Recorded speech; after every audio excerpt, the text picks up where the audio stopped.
I don't wanna waste a minute. Don't have any plans, wing it. If you got a glass, fill it. Cause I need it, Monday is a bitch in it. I don't wanna think about it. So if you know the song, sing it. Cause I need it, Take me to a place where the music's loud. I don't wanna think right now. Flashing lights running through the crowd. I don't ever wanna stop. So let's get out. Let's get out. I got money in my pocket and I'm about to fucking drop it with you now. With you now. Tear the roof off every building. I know I'll be spending millions with you. Just tell me what you wanna do. So let's get out. Let's get out. I got money in my pocket and I'm about to spend it all.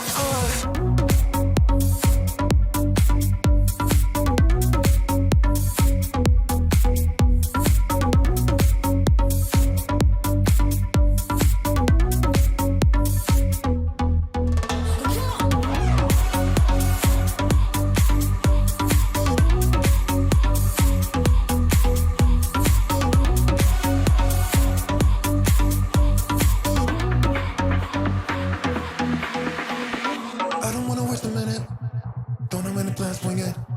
If you got a glass, fill it. Cause I need it now. Monday is a bitch in it. I don't wanna think about it.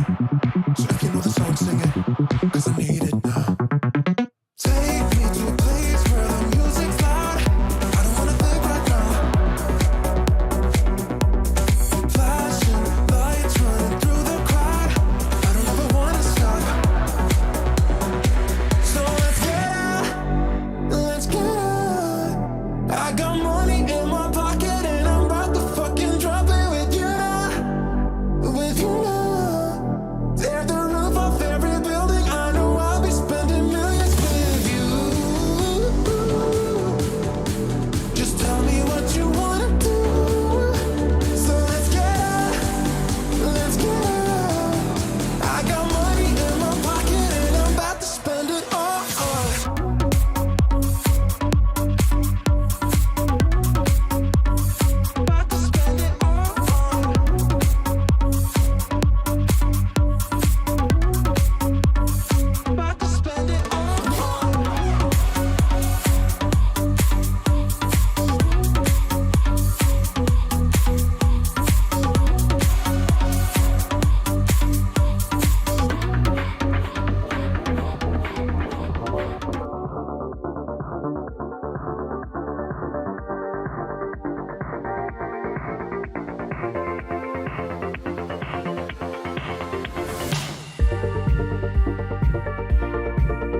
still music you can't hear me over because it's really fucking loud, because I put it in there too loud. But go away. Go away, music! There we go. Now you can hear me a little bit better. Welcome to the first episode of my new show, whatever it's called, Almost Awesome. The Almost Awesome Show. It is going to, at first, be very similar to those of you that watched my last show or podcast, the Jarcast, but it's going to, over time, change from there. I got a lot of cool stuff to talk about today I'm looking forward to. We're going to talk about some Resident Evil, the new Netflix series that comes out tomorrow or the next day, I believe. We're also going to talk about some gaming news and some other movie news. Ken becomes Ghost Rider and some other, or possibly, and some other stuff. I've also got a review for you guys on top of the Resident Evil one, and we're going to look at a new trailer. Hadn't planned on doing that, but a new trailer came out today, and we're going to take a look at that. When I say we, who would I be talking about? Well, we'll get to that in just one second. I do want to real quick preface this with, this show is going to be ever evolving. It is going to grow from here. It's going to be, I've got a lot of other stuff that I plan on integrating into it. I've actually got slots for it in my notes and everything. But as of the recording or stream of this, I haven't had time to put all that in. Some of it you're going to see, and as the show goes on twice a week, it will be on Wednesdays and Saturdays at 2 o'clock p.m. For now, might change that time. We'll see how it goes. I am going to be adding more things to it and making it more of a show and less of just a podcast or stream. So I am really looking forward to that.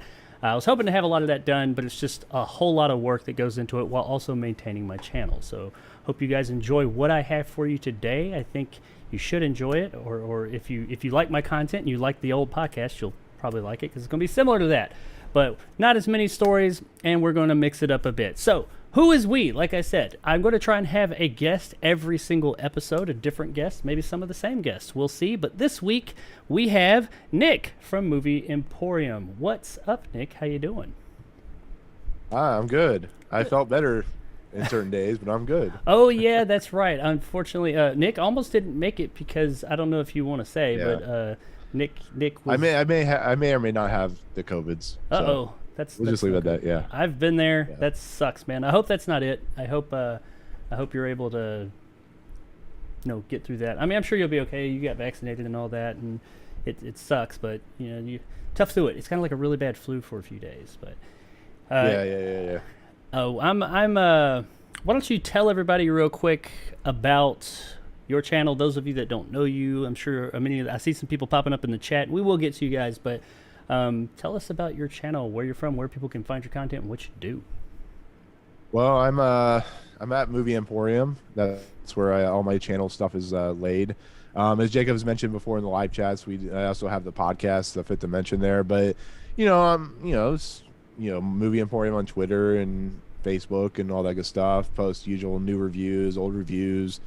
Working right now on Westworld and some other TV shows and movies, but it's a typical movie review channel. So once again, like I said, I enjoy our Fifth Dimension podcast more than sometimes than doing the movie reviews. But it's at Movie Emporium. So.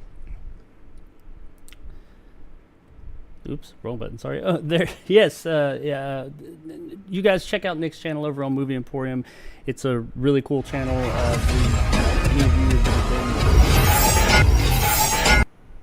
Sorry about that.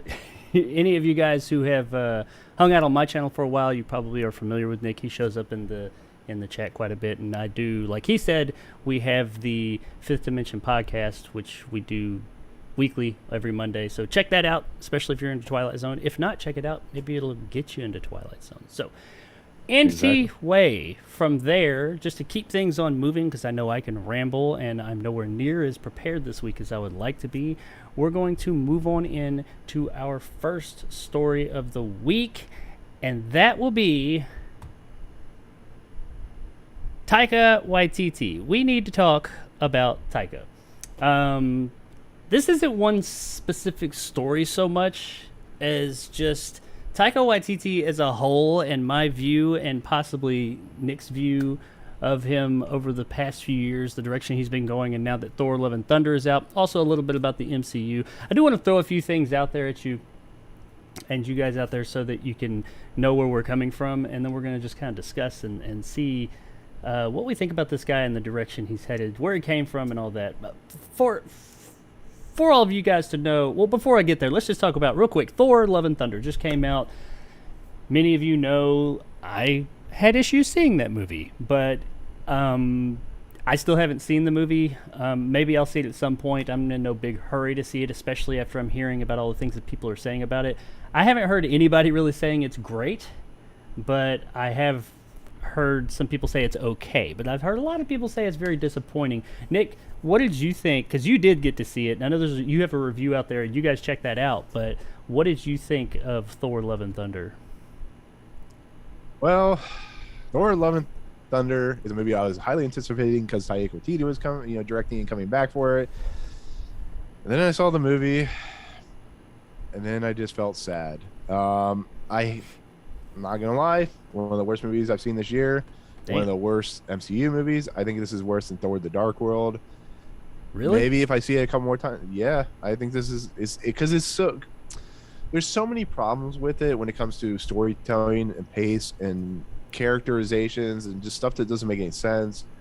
Like I said, I did a spoiler cast, so I don't want to spoil it for anybody here, but I put a lot of my concepts there and what I thought. But I felt, as bad as Thor: The Dark World is, this movie just feels like an incomplete film. It's just where it comes down to. If people don't agree with me, that's fine, but it's just how I feel. So it's not good. Not good at all. Well, that's what I was gathering from people, that most of the consensus I've seen about it, and obviously from you already knew what you thought, and from some of the other people I know that have seen it personally, everybody's just kind of disappointed. I mean, everybody's saying it's kind of like wanting, it's a try hard for Thor Ragnarok, and it's just not what they were expecting. They were wanting more, and it's just filler. I hear filler a lot.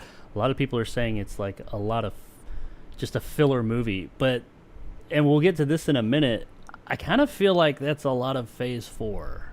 Like, much of Phase 4 is just kind of filler at this point. And I that's disappointing because I used to love the MCU. I thought it was, they did a great job with everything they were doing. And Ragnarok was one of my favorite ones. I know some people don't like it, but a lot of people do, and I really enjoyed Ragnarok. I like the new, fresh take and the direction they went with it, but ever since Endgame, nothing has really wowed me. Spider-Man did a little bit, but I've also heard that on a second watch, Spider-Man's not as No Way Home. Was it No Way Home? Yeah. Yeah, No Way Home. Yeah, I've heard No Way Home. Spider-Man No Way Home is not as amazing on a repeat viewing, and especially like at home outside of the theater experience, which a lot of movies are like that. That's fine, but I'll give Spider-Man that one, but beyond that one, nothing's really blown me away. I mean, I know how you were talking about with Miss Marvel, and I think honestly, Miss Marvel and Shang-Chi have been the best of the properties. And I know you didn't like Miss Marvel because I think that's what you told me, but I think the idea of Miss Marvel. I'm gonna. Well, you thought it was a little more slow. I haven't finished it yet. I got one episode left. I'm going to talk about that Saturday, but no, I haven't been as high on Miss Marvel as some have been. Yeah. But no, that's all I had. Okay, well, all right. So let me throw some stats out there to you guys real quick, and not stats, just some info, some stuff I pulled up. Like Thor: Love and Thunder, it came out this past weekend. Of course, I don't think anybody's really surprised that it was like the biggest movie of the year, or so far of the year, or at least it was a big, huge success financially on the surface. It made $143 million domestically. That's a lot of money. And $302 million worldwide. Now, they are saying a lot of that came from Thursday early screenings. I don't see how that shit is, because it wasn't working where I live, like in multiple places. But whatever, maybe that was apparently an isolated situation. But, well, I guess they still got my ticket. So maybe they're counting that. Yeah. I don't know. Anyway. And I do want to touch on that real quick, and like how they've been saying, and you tell me if I'm wrong here. $302 million sounds like a lot of money, and it is a lot of money. It doesn't sound. It's more money than I got. It's a whole lot of money, but the movie cost over $250 million to make. So what they typically say, and what everybody's saying, is that in order for a movie to even begin to turn a profit, it has to double its budget. So $250 million, it's got to make $500 $200 million before it even starts to think about making a profit, because you got all the advertising and just other stuff on top of it. So the amount of money they actually spent on it, which I don't see why they just don't call that its budget, but whatever. So this movie, yay, it made $302 million. It still got $200 million to go before it even begins to think about making any kind of profit. So some people are saying that this is a failure. And also, apparently, I don't have it in front of me, but the movie kind of fell off a lot after Thursday, Friday. Like, Thursday and Friday is where the bulk of the money was, which I get, that's the first 2 days. But after that, it just really just kind of fell off the map. Well, not totally off the map, but, it just there's a drastic decline. And I'm seeing this a lot with the Marvel movies. And I'm not sitting here saying this is the decline of Marvel. They're going to be gone next year. No, Marvel's going to be around for a while, or the MCU's going to be around for a while. But do you think that this is kind of like the beginning of the big decline, where they're not going to be the big, huge mega force they have been? And also, do you think that they can or will pull themselves out of that? Well, if they keep producing 85 products a year, yeah, I'm already getting tired of seeing a lot of this stuff. I mean, you also got to remember there's marketing involved with Thor, so it's got to do like 600 or 700 million just to even, like you said, consider break even. But I think the problem is Disney knows how much of a cash cow Marvel is, and they're like, we need like 18 projects a year. We need it all on Disney Plus or a couple in the theaters. And I think just when it comes down to Thor, it felt like a movie that didn't need to happen. And I don't know. It's very frustrating when it comes to that, because it's like, what do you do? Like, you don't want to say goodbye to the MCU, but maybe they need to scale back. Like, this is turning into like, I know we talked about Assassin's Creed, but this is turning into a Call of Duty Assassin's Creed problem, where they release a game a year and it became so stale and repetitive. Like, what the fuck? Excuse my language, but what the hell? Oh, language is okay here, my friend. But no, and I'm with you there. I just feel like I don't, like I said, I don't think that the MCU is going away anytime soon. But they are. It's like they're just, this phase is just seem like they're just throwing shit at the wall. They're throwing whatever at the wall and just seeing what sticks, but not much is sticking. But they're also, it's like they're not putting any, they're just, it's quantity over quality.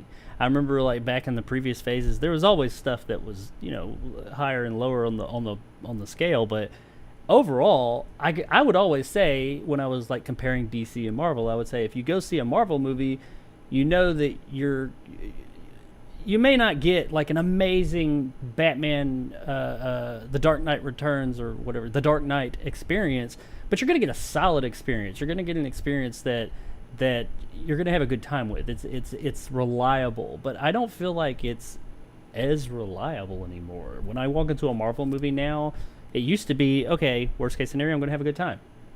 Now I'm like, I don't know if I am or not. I might get, not Miss Marvel, Captain Marvel or Black Widow. Black Widow was just kind of, I thought Captain Marvel was bad, but whatever. I mean, and... No, I agree. Or the Eternals, which I know you like that a bit more, but, things like, I can rattle off quite a bit of movies in the MCU now that aren't really that good. And a lot of them, most of them, are in Phase 4. Phase 4, including the TV shows. The TV shows have this problem that I've seen, and I think you've even mentioned this, that they're starting out strong, and then they're somewhere in there just getting all muddled and messed up and just, like, tanking. They're just going off the deep end or something and just ending very lackluster. And I'll get into that with Miss Marvel as well. I had major issues with that, where it started and where it ended up, or it looks like it's ending up going. But, yeah, MCU overall, I'm not going to beat a dead horse here. We're not the first ones to say it for sure, and we won't be the last. But moving on from there, to speak more specifically about, or unless you had something else to say about Marvel. But moving on from there, with Taika Waititi in particular, because he's the most recent Marvel director, this guy's lost his fucking mind. I really liked him early on in his career, before he was involved with the MCU. And no, not just because he became involved with the MCU. I don't necessarily think that made him bad, and that's because I've gone on record saying that I'm not. The MCU has been disappointing me quite a bit for the past few years, so I'm not being a hater and saying, well, since he's on there now, I dislike him. No, I really enjoyed his work, and even after the MCU was like Jojo Rabbit, I thought Jojo Rabbit was amazing. I thought Thor Ragnarok was amazing. But man, this movie, from what I'm hearing, and once again, I haven't seen it, I felt like, and I think I mentioned to you a while back when we were doing something else, that I feel like Taika Waititi, and it's been based on things he's been saying, has gotten a little bit full of himself. He's been drinking the Kool-Aid, and now I feel like he's got a decline, an imminent decline. He is still very talented, I think, but I feel like he's getting way too full of himself, and he's going to have a hard fall. And I'm wondering if this movie was the beginning of that. And I know you probably got comments on this, but I want to say one of the first things, and it's like I was thinking this, and then all these stories come out this week of just kind of the bolsterous kind of high on his high horse attitude he has on things. Like he was talking about director's cuts this week, and apparently his initial cut of Thor: Love and Thunder was like 4.5 hours long or something like that. And I never expect a 4.5 hour director's cut. I mean, Zack Snyder's Justice League, but I don't expect him to release that.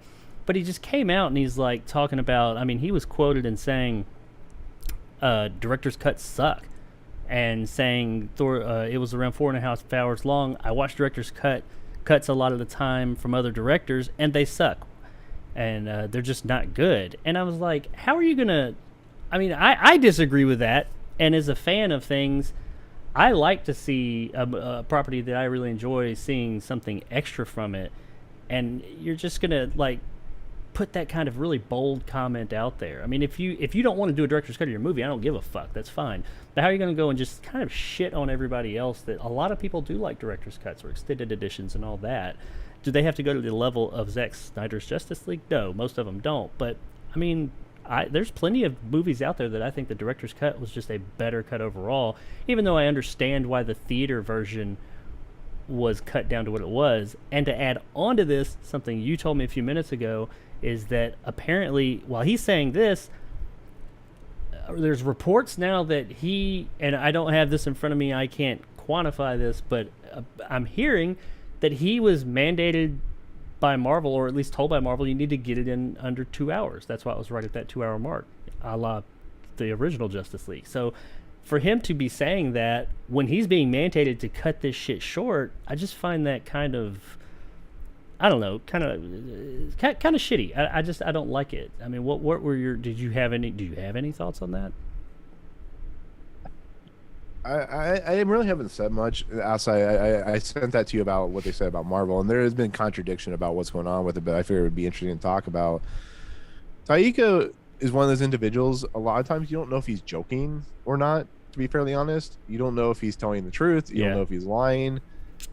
So a lot of this may be just in comedic jest. Maybe it's just who he is. Because if you were watching during like his acceptance speech after his actual acceptance speech at the Oscars, he just is who he is. But I mean, saying stuff like director's cuts are stupid and stuff like that, it's like, I mean, okay, fine, you don't like director's cut, but if you really don't like them, I mean, some of the best rehashing of films that have been put out are like the director's cut of Lord of the Rings, or Blade Runner, and some other things, Kingdom of Heaven, Aliens. So, I don't know, Aliens, yeah, Aliens as well.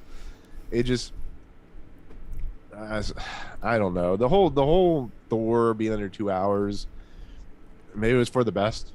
Like I said, I don't know if it's 100% true or not, but maybe it's for the best. From what I'm hearing, 2 hours. I don't know if people really wanted to have 4.5 hours of this movie. Maybe it would have made it better, but I don't know. Just once again, I haven't seen it, so that may just be what I'm hearing. Yeah. But no, other than that, he is who he is. He's a guy that he's from New Zealand. He's very funny when he talks, and like you said before, I think before he hit the MCU, he had some of the best comedies going with like What We Do in the Shadows and Hunt for the Wilder People, and there's some other stuff that he's done. Boy, I thought was really good. Yeah. He Fantastic. did something else that was really good. Yeah. Well, and I agree. I agree with you that I think that like sometimes what he does say is a joke. and you can it kind of you could tell. But like this particular and some of these other comments we'll talk about before we get on to the next thing is he just doubles down on it. It's like, okay, I could see if he just said that and was like, ha ha ha.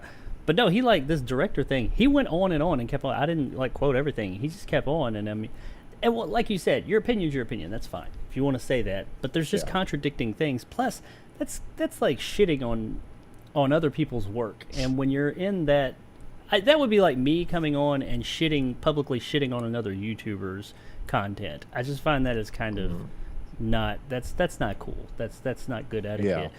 And I mean, also you have a lot of people out there, like you said, and like I said, that enjoy those extended cuts of films that they already like. So I just found that kind of bolsterous, and I didn't care for it. But he also, this one I'm going to save that one for last. But another thing that was kind of bolsterous of him. He's talking about Kate Bush and Stranger Things, which those of you that have seen Stranger Things will know that the Kate Bush song that's really blown up, I can't remember the name of the song, but Running Up That Hill. Yeah, it's really blown up here recently because of its predominant use in that show.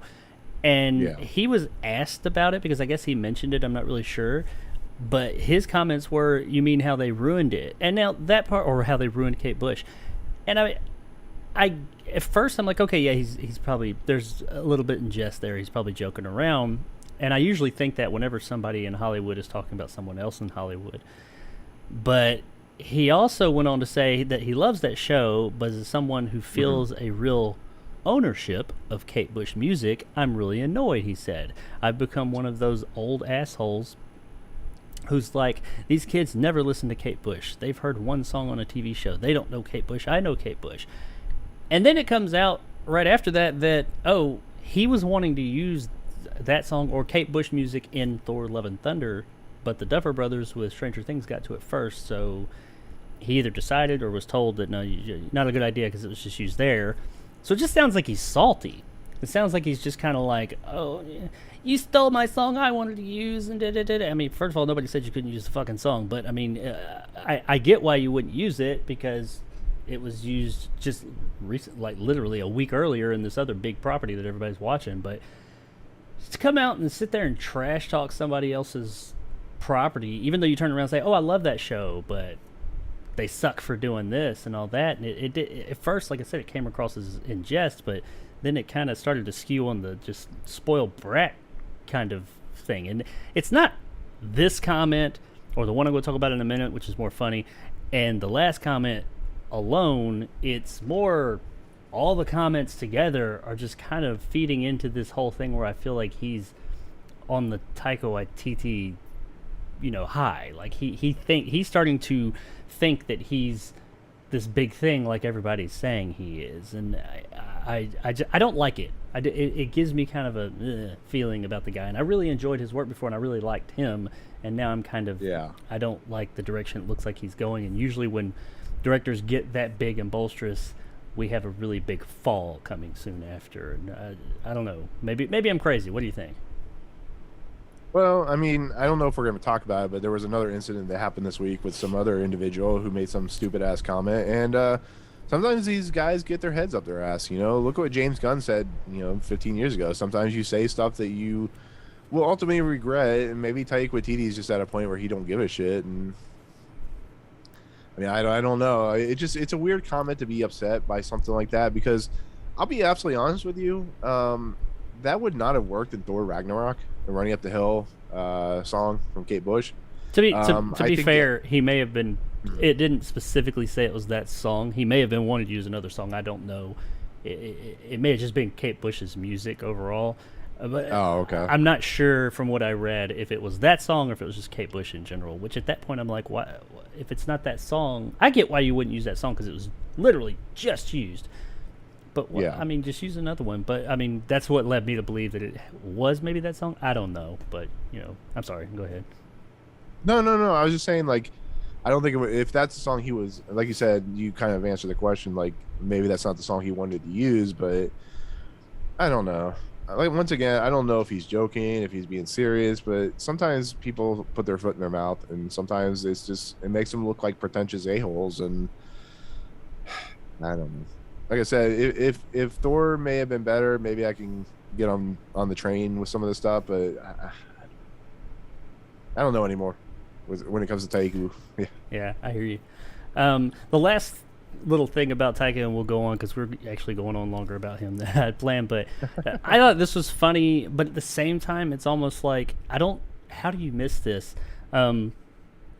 He apparently was talking to, because Natalie Portman's in his latest film, and he was talking to her, and she said, he said to her, well, she said to him, I'm sorry, hey, what are you doing next? Yeah. And he said, I'm going to be working on this new Star Wars thing.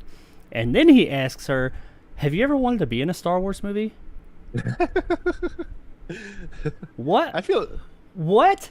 Are you seriously? And she said, there I feel, I'm sorry, go ahead. That I feel like is no, I was saying that I feel like is a joke. I think he there's no way he doesn't know the prequels.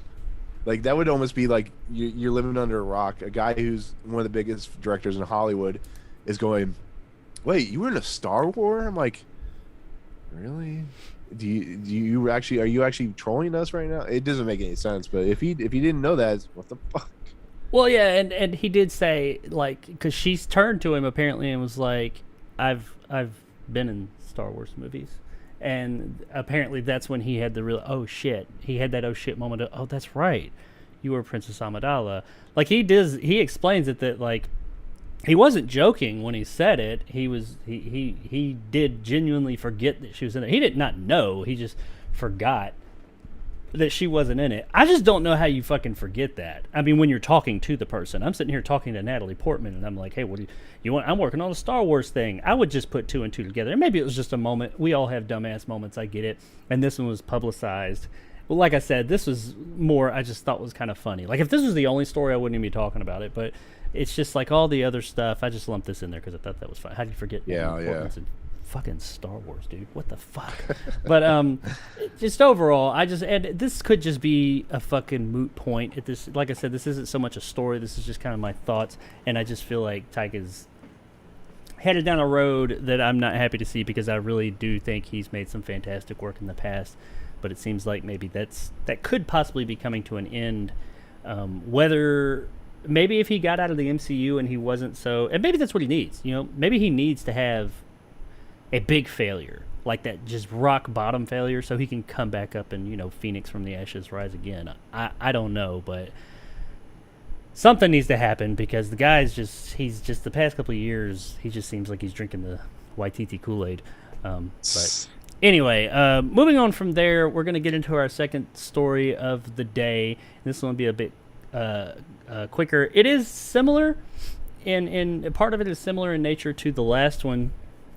And that is going to be that Top Gun 3 is apparently at least somewhat on the board.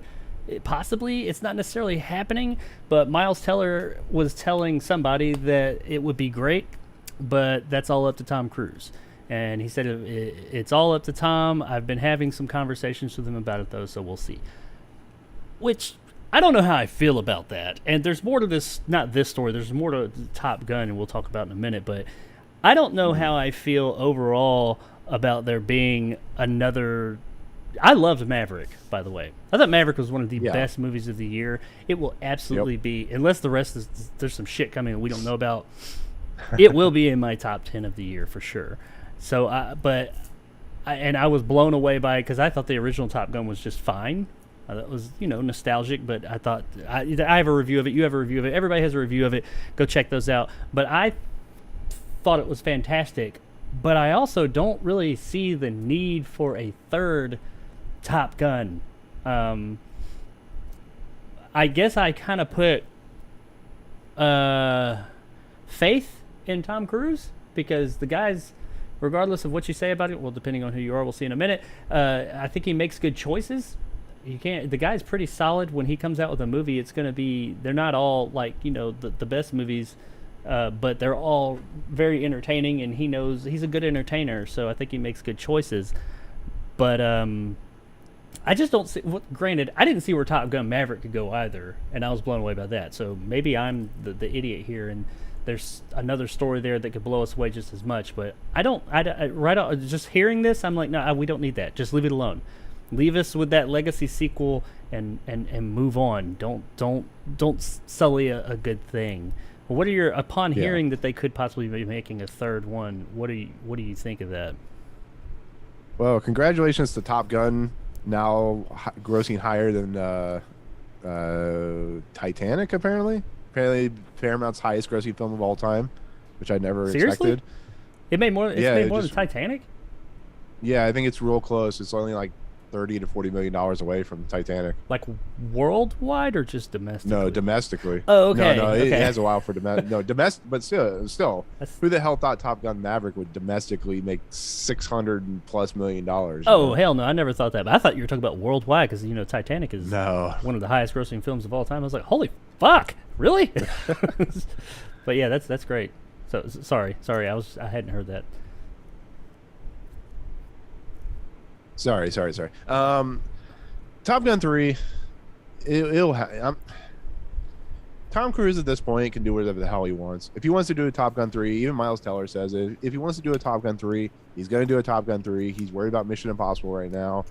I did hear someone talking about how maybe after Mission Impossible, he may just kind of put the kibosh on these franchises and go and do something that will cement his career. But if there's a Top Gun 3, if it's Joseph Kosinski again, and it's a movie as awesome and entertaining as the second one, then fuck it, bring it on. But I don't know. It's one of those weird things where no one thought this movie would be any good, and for a fact that we never went in this movie expecting it to be, not even maybe top 5 grossing of the year, and it's $1.1 billion. I didn't even think it was going to be good, much less make exactly this much. So. Well, yeah, that's where I'm at. I know if he wants to make it, it's going to get made. If Tom Cruise walked into Paramount right now and said, Top Gun, I want to make Top Gun 3, 4, and 5, they'd be like, okay, sure, no problem. I just don't know if it should, but I guess we'll find out. Once again, they're talking right now. It might not ever develop it. I'll go ahead and put, regardless of what people think about the guy in his personal life, I'll go ahead and say, Tom Cruise has been pretty solid in his choices. So if he decides that we need to make a Top Gun 3, I'm going to say, well, there was something he deemed worthy, and it'll probably be entertaining. Now, we're not off the Top Gun subject as of yet. There is one more interesting bit of reporting, I'll say, that had to do with Top Gun.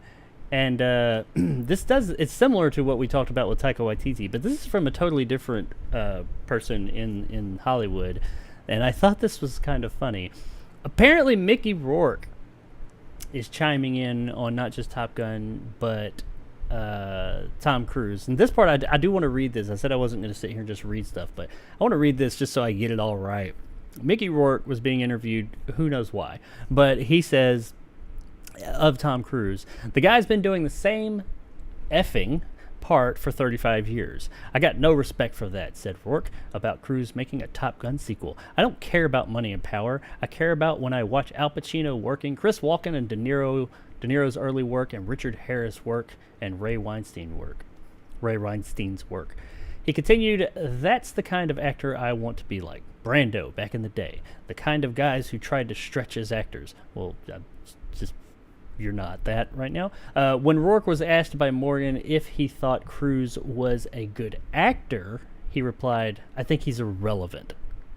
The fuck is Mickey Rourke, of all fucking people, seriously calling Tom Cruise irrelevant? I mean, think what you want about Tom Cruise.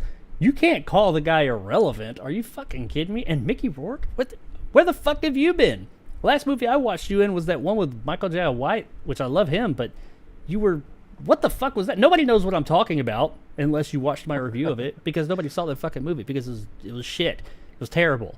I mean, what's the last thing that was big that he was in? The Wrestler? The Wrestler was after Sin City. Yeah. Iron Man 2? Yeah, we don't talk about Iron Man 2, but I mean, the wrestler. Oh, by the way, Thor was better than Iron Man 2. By the way, I'll give it that at least. Oh, Love and Thunder. Okay, good. Well, that's good to know. Yeah. But yeah, I mean, he's sitting here calling someone irrelevant.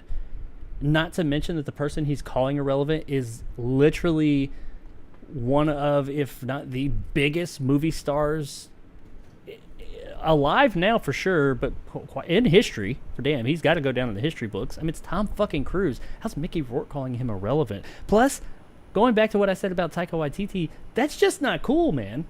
That's like shitting on someone else who's in your. I mean, does he have beef with Tom Cruise we don't know about? I don't know, but just to go on record and saying he's irrelevant, that's kind of shitty. I mean, how do you take this whole Mickey Rourke thing? I mean, I don't think anybody's really taking it serious, but what are your thoughts, man? Well, Pierce Morgan, I don't take seriously at all. So whenever he does an interview, I'm like, yeah, whatever. It's Joe Rogan.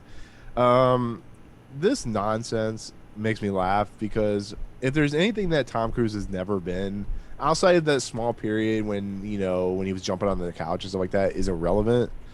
The guy makes some of the best blockbusters of all time. His career, like the Fast and Furious, somehow got better as he got older. The man is 60 years old, getting ready to put out 2 Mission Impossible movies. The guy is good. Maybe some movies you don't like. Maybe there's War of the Worlds in there somewhere where it's not great. But you can't tell me that this guy. Hey, I liked War of the Worlds. I'm not a big fan, which is weird because I'm a Spielberg fan. It had its issues, but I like War of the Worlds. So I'm sorry. Go ahead. Yeah. No, it's. No, but seriously, like Mickey Rourke is an individual that had like a great upcoming career, and then he went crazy and decided he wanted to box people. And then he kind of had a resurgence with Iron Man 2 and with The Wrestler. And now he's doing, as you said, doing direct-to-video sequels and movies. And it's like, is anyone who says they're irrelevant, you should not talk. Sin City was 20 years ago. Stop talking like you think everything is important to you. And it's just, I keep hearing horror stories about what he's been known to do. So he's a guy that just, like Gary Busey, is just off his nut. Yeah, and even with like the Sin City thing, that was, I think he wasn't even, I mean, he was definitely one of the stars of the film. But I think the star of that movie was Robert Rodriguez. He's the name you hear. People don't talk about, oh, Sin City, Mickey Rourke. I mean, they talked about how it was kind of a comeback for him a bit, but he wasn't even like the main star. Really, the star of that movie was the director because he put all that together and made it happen. But, I mean, we could even give him that one. Beyond that, and The Wrestler, what's he been? He's been in movies, by the way, people. He's out there. He's in movies. I have some of them sent to me. I just don't watch them because they look like they're going to suck. And they usually do. I mean, from what I can tell. The 2 that I picked that he did watch, and I viewed them and reviewed them, but not good. Not good at all. I mean, that just blew me away. I mean, that there's not really much more to talk about here. I mean, unless you got something else to say, but I just find it in like really bad taste to shit talk people that are within your same the same area that you work in, and that's any work. I mean, that's if you're a fucking cook somewhere, which how cooks they talk shit about people all the time. But if you're talking shit about somebody who does the same job as you that's in that same area publicly, yeah, that's fucked up. That's kind of shitty, especially as public as these people's lives are. I just find that really shitty. But anyway, yeah. Mickey Rourke. Apparently, everyone. Tom Cruise is irrelevant. Just letting you know if you need a dumbass stamp. Dumbass. Yeah, definitely. It'll have his fucking face on it. So, anyway, moving on from there. Real quick, I do want to say I see you guys all in the chat, and thank you very much for hanging out in the chat. This week, I'm kind of flying by the seat of my pants, if you will, or today. Then in further shows, I will be responding and engaging with the comments a bit more. And not to say we won't. Here in just a little bit, we'll pull some stuff from the chat and talk to you guys for a minute. But I don't want you to think that we haven't forgot about you. I see you guys all there. I just got a lot going on right now, so that's why just trying to work this whole new thing out. And I was literally working on this up until after I hit live. I was still working on things for it. So. And also just a quick note on that. I didn't mention it earlier. Background wise and stuff. It's going to change. Once again, that goes along with the whole thing. It's going to get refined, kind of like a nice wine. It needs to age, but Yeah. Anyway, moving on from there, let's move on to our final movie story before we get into some other juicy content and something to switch it up a bit. And that would be Ken is apparently wanting to take on the role of Ghost Rider in the MCU. Speaking of the MCU again, I joke, but Ken, a.k.a. Ryan Gosling, for those of you that didn't know, Ryan Gosling is playing Ken in the new Barbie movie with Margot Robbie, which I don't know how I feel about that. I don't think that this movie is directed at me. Could be wrong, but I don't think so. But he's playing Ken, and he is also, when asked if he was interested, apparently there was a rumor going around that he was going to play somebody named Nova in a Marvel movie, and he put that rumor to sleep, and he has said that while he's not playing that part, he has expressed interest in taking on the role of Ghost Rider in the MCU. However, there aren't any talks as of yet. That's really as far as the story goes. I'm just curious. I mean, knowing what we've gotten from Ghost Rider so far and from Marvel where they're at, and knowing Ryan Gosling and the roles he's taken on in the past, what we thought about this. Before I'll let you go first this time. What when you hear Ryan Gosling as Ghost Rider, how do you respond to that? How do you react to that? Well, I mean, there have been weirder castings in the MCU, so I mean, Ghost Rider is a character that's kind of crazy and weird and, you know, insane, but I think it's a character that, you know, if he took on his persona like in Drive, or I don't know, I'm trying to think of something else that he's done that has been a crazy movie, but like he has the ability to do manic, crazy characters. You just have to have a good director. I mean, you know, you could get anybody. Look what happened with John Krasinski. You know, it was a terrible written character in Doctor Strange, and it just, if you get a good director, a good writer, I think, and if Ryan Gosling were to play Ghost Rider, I think it would be cool. You almost said Ryan. I don't think it'd be. I'm not the only one that does that. Yeah. But Nicolas Cage, it'll never be like Nicolas Cage's maniacism or whatever. No, I agree. I'm sorry. I didn't know that it was on me. I agree. Nicolas Cage, I feel like, was, regardless of what you think of the movies themselves, Nicolas Cage was perfect for Johnny Blaze and Ghost Rider. Yeah. The first movie, I guess unpopular opinion, I enjoy the first movie. I don't think it's necessarily it's not a good great movie, but it's fine. It's really hokey. If you go into it thinking it's going to be this hokey, kind of goofy time, then you'll have a decent time with it. But the second one, I fucking hate the second one. I fucking hate it. And I like the directors sometimes of the second movie. They're the guys who made Crank 2, and Gamer, which I'm one of the only people out there that likes the movie Gamer. But I enjoy it. Yeah, I hated that movie though. There was nothing about it I liked. It was so fucking bad. As far as like hearing Ryan Gosling as Ghost Rider, I don't know. When I think Ryan Gosling, I think of like these super serious, like somber roles, like Between the Pines or whatever it's called, and like Driver, and you know, shit like that. And that's not Johnny Blaze, I don't think. I mean, maybe it could be. Maybe it'd be this new rendition of Ghost Rider if he took that on. It just seems like a weird choice for him, but he has been in things where he's played a more jovial, kind of jokey character, a more lively character, if you will. Like that one movie where he's always dressed in suits, and it was like a romantic comedy. Apparently, he did really good in that. I can't remember the name of it. He was good in The Nice Guys. Oh yeah, The Nice Guys. That's right. Yeah, he was great in that, and that was a much more funny role. So I mean, I guess the guy could do it. It's just not what I view. I don't think it's what a lot of people view as him. But I mean, fuck, I don't view him as fucking Ken either. But hey, there it is. It's him as Ken. So, but yeah, I think, I don't know where I'm at. I mean, we'll see.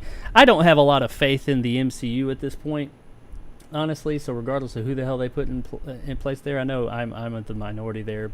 And this is just kind of a limp noodle story overall. But I think Ryan Gosling, kind of like I keep saying Steven Spielberg.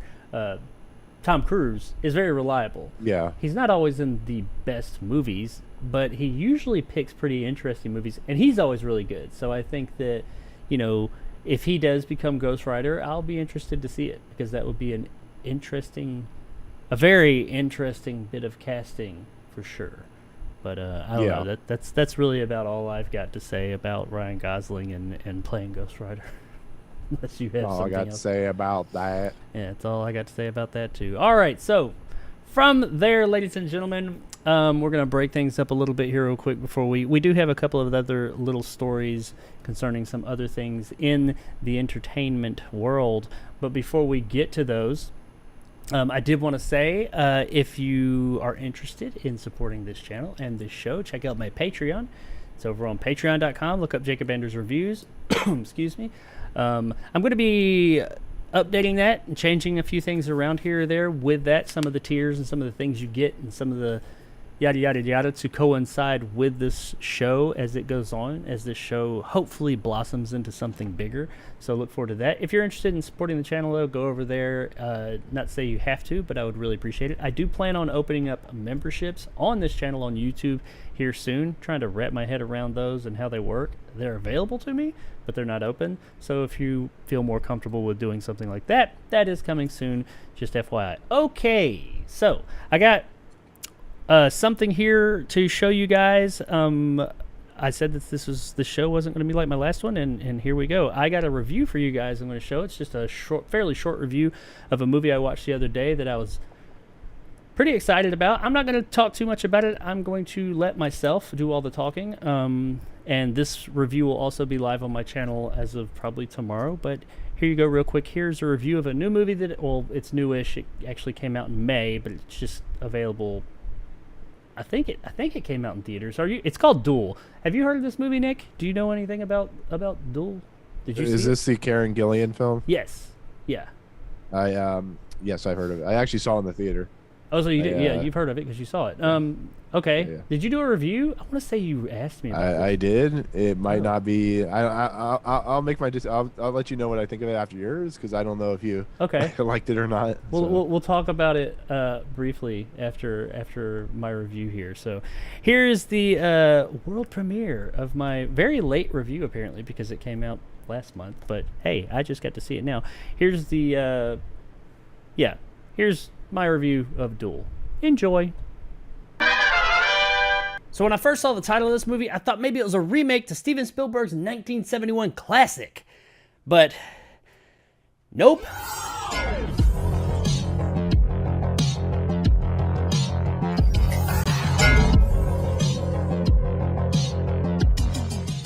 Duel is brought to us by director Riley Stearns and stars Karen Gillan, Aaron Paul, and Theo James. A woman opts for a cloning procedure when she receives a terminal diagnosis, but when she recovers, her attempts to leave her clone decommissioned fail, leading to a court-mandated duel to the death. So Duel is an odd little quirky comedy drama. It's pretty much what the synopsis said. Karen Gillan's Sarah is diagnosed with a terminal illness, and in this very near future, if you are diagnosed with a terminal illness, you can get yourself cloned. The reason for this is so that your clone can go on living your life after you pass away for your family and friends. You have time with your clone before you die so that they can get to know all your ins and outs so they can best mimic you. And this is what Sarah does. Unfortunately for Sarah, though, her clone decides to start taking over her life before she actually dies. To make matters worse, everybody in Sarah's life seems to like the cloned version of Sarah better than Sarah herself. So after some time of watching her family latch onto this clone and not really her, she finds out that, hey, what do you know, you're not actually going to die. However, enough time has passed to where the clone doesn't have to be commissioned, and now they have to duel to the death because there can't be two of them running around. I did mention it was quirky, right? So now with her whole entire life having been hijacked by this clone, Sarah goes to get combat training for her duel to the death with her clone in 1 year. Now I know that really sounds weird, and It is. But they actually do a pretty good job in the movie of normalizing as much as you can this situation. This movie is at its heart a dark comedy. Now, dark comedies aren't for everybody already, but not only is this a dark comedy, but the comedy here is extremely dry. And I don't mean like British comedy dry. I mean like really dry, like super fucking dry, like as dry as your grandmother's, you know what I mean. That dry sense of humor on top of the dark comedy aspect of the film is going to segregate it a bit. This isn't going to be for everybody. For me, myself personally though, I did enjoy it. To a point at least. There's some genuinely funny moments throughout this film. Of special note would be any of the interactions between Sarah and her doctor, and also Sarah and her combat trainer played by Aaron Paul. These character interactions are some of the best parts of the film. Now, I did like the other parts of the film as well, but these parts right here, they're the ones that stood out the most to me. I found myself laughing not only at the humor in the film, but also its absurdity. This movie's really out there, but the way they're able to normalize a lot of these moments in the film in its own little quirky kind of way is funny unto itself. Now, as quirky and out there as the story is for the most part, I did find it pretty interesting. I wanted to know what was going to happen to these characters, and that was one thing that the movie did very well. I never totally knew how this was going to turn out. I had an idea and I had a way that I wanted it to go, but I was never for sure who was going to make it and who wasn't. And that brings me to a part of the film that I didn't think was so great, and that would be the end of the film. The last quarter of this film takes a hard left turn, and it just didn't do it for me. Now, to be fair, the last quarter of this film and the way that it ended does, at least I guessed, fit into the way the rest of the film is gone. It makes sense and all, and even to a degree, it's probably more believable than where I thought it was gonna go. And the message that the movie does convey with this ending is darkly ironic, which is in line with the rest of the film. And the idea of this kind of ending I did like, but in execution, it just didn't do it for me. I wanted something else out of this film. I'm not saying the movie had to end exactly like I wanted it to, but it did spend an enormous amount of time building to something, and that is just not what it gave me. I was genuinely enjoying and engaged with this film up until that last quarter, but once I got this ending, it just left me kind of limp noodle. And unfortunately, that kind of ruined a lot of what came before it. Had they been able to stick the landing a bit better, this could have ended up being one of those cult classic films and one of my favorite films of the year. As it stands though, it just kind of left me unfulfilled. We got good performances across the board, even in the parts of the film I didn't like. Everybody's suitably quirky to match the tone of the film that they're in. Gillian's the star of the film here, and she does give a very dry performance, but it fits this film. She does a good job in dual roles, however, you don't really get as much Gillian on Gillian action as you expect. But when we do get those moments of her acting against herself on screen, she does it really well and gives us two separate personalities from the same person. Are these Oscar-winning performances? No, but they do fit this film very well, and everybody does a very solid job. Guys, Duel was a movie that I was really enjoying until that last quarter, and they kind of screwed the pooch there. Is it an absolutely awful ending? No, but it's not the ending that I was looking for at all, and not in like one of those, oh, I wasn't looking for this kind of ending, and it surprised me kind of ways. No, in that I wasn't looking for this kind of ending, and I was looking for something totally different, and could we have please gone that way, because what you gave me just left me That was a lot of words. It's got good performances, a really interesting story, and a dry as hell sense of humor, which if you're into that kind of thing, you're gonna love. However, if you're not into that, then you're not gonna have any interest in this film, because it is dry as hell, like I said. And that ending, man, it just left you kinda With a better ending, I would have ranked this movie 1, if not even 2 grades above where I did. But as it stands, it's really only worth checking out on streaming. Across the street.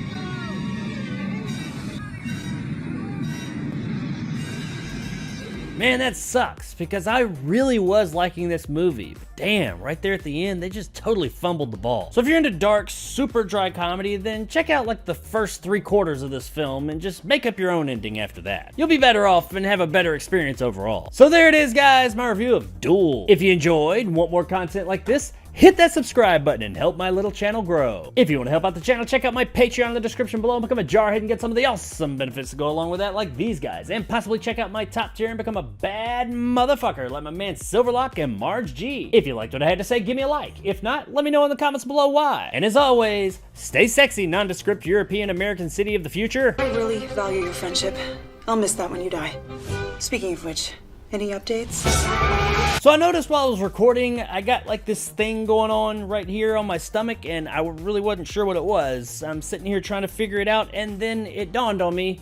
Green screen, green Yoda. Oops, dumbass. So there it is, guys. My review of Duel. Hope you guys enjoyed that, and or the review at least. I don't know if any of you have seen the movie. If so, let us know in the comments what you thought of it. Before we move on to the next little section, I did want to Nick had, like I just found out, he's already seen this movie. I remember you asking me something about it a while back. But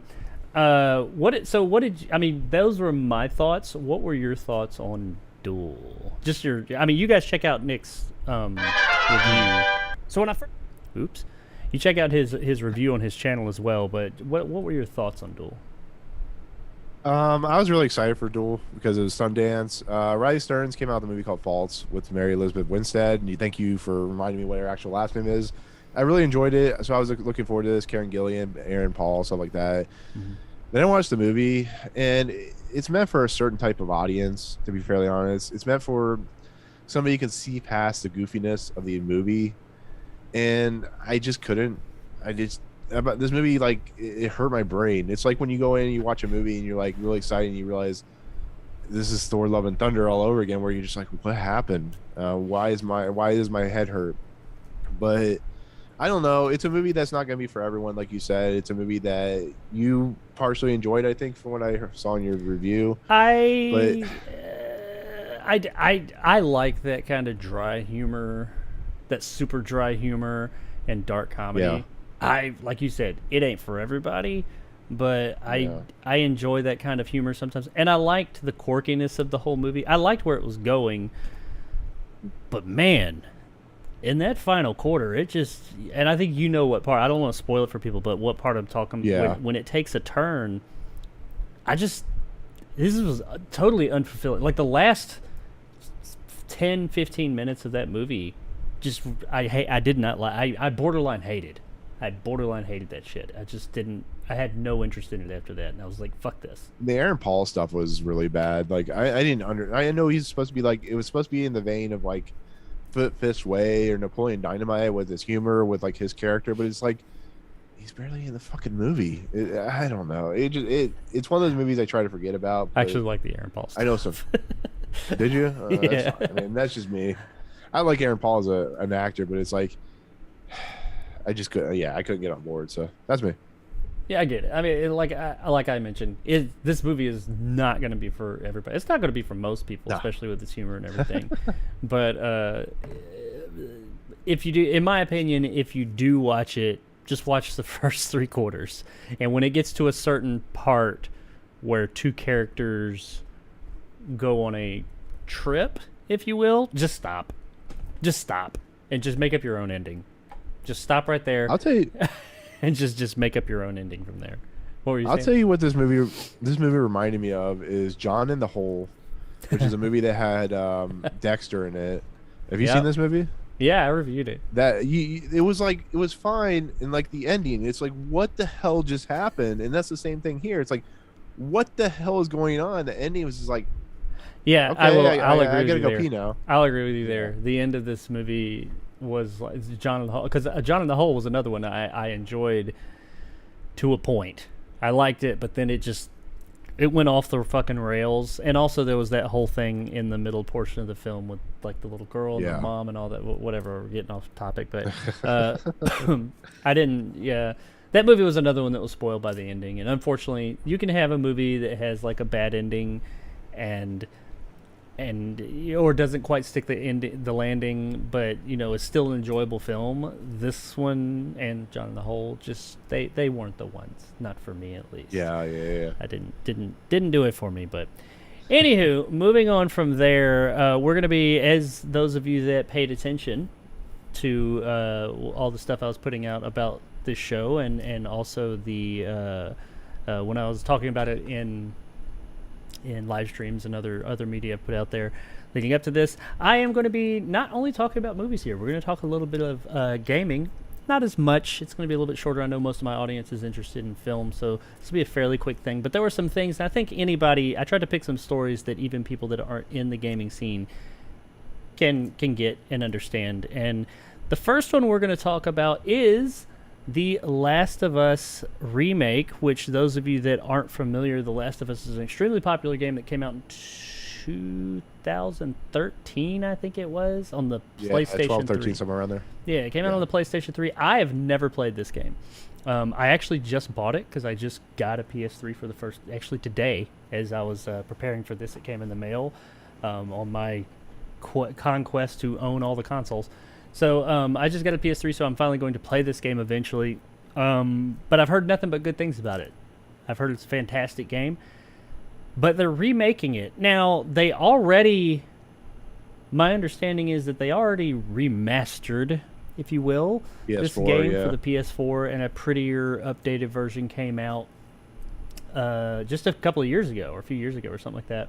And now they have this remake coming out that they've shown pictures and things like that. I don't really have anything to compare it to because I haven't played the original. I've seen pictures of if I see pictures of it, I know, oh yeah, that's The Last of Us. But in looking at what I've seen, I'm like, yeah, that looks good. But I mean, I'm not like, oh my god, it's like night and day. It's not like a Final Fantasy VII kind of remake difference. But all that aside, remakes are nothing new. Now the game's not even 10 fucking years old, and they're remaking it, by the way. But the thing that we're talking about here today is The Last of Us Remake just a shameless cash grab or an actual passion project? People have been asking that. They've been saying, this is just some bullshit cash grab.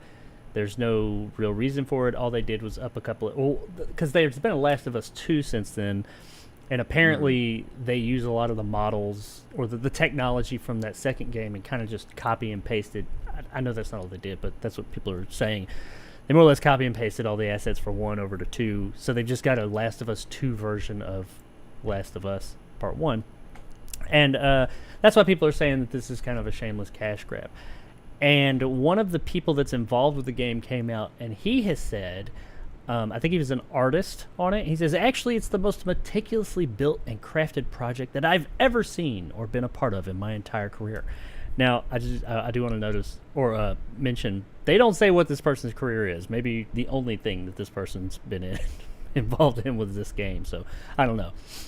He also added that developers who worked on The Last of Us Part 1 have done so with the highest level of care and attention to detail possible.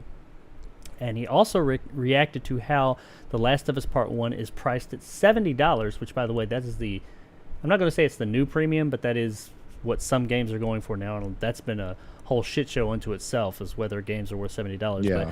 But they're charging full price new game $70 for this remake. Typically, remakes don't cost full price in most cases. But anyway, moving on. He says $70, which is more than some might have expected. The developer said, the price of the game is out of my control, and worth is subject to each individual. And he also went on to say, you can decide yourself if you want it or not. All I'm saying is I'm in awe of the work that an amazing group of people did on this project. A tremendous amount of passion was put into it. Okay.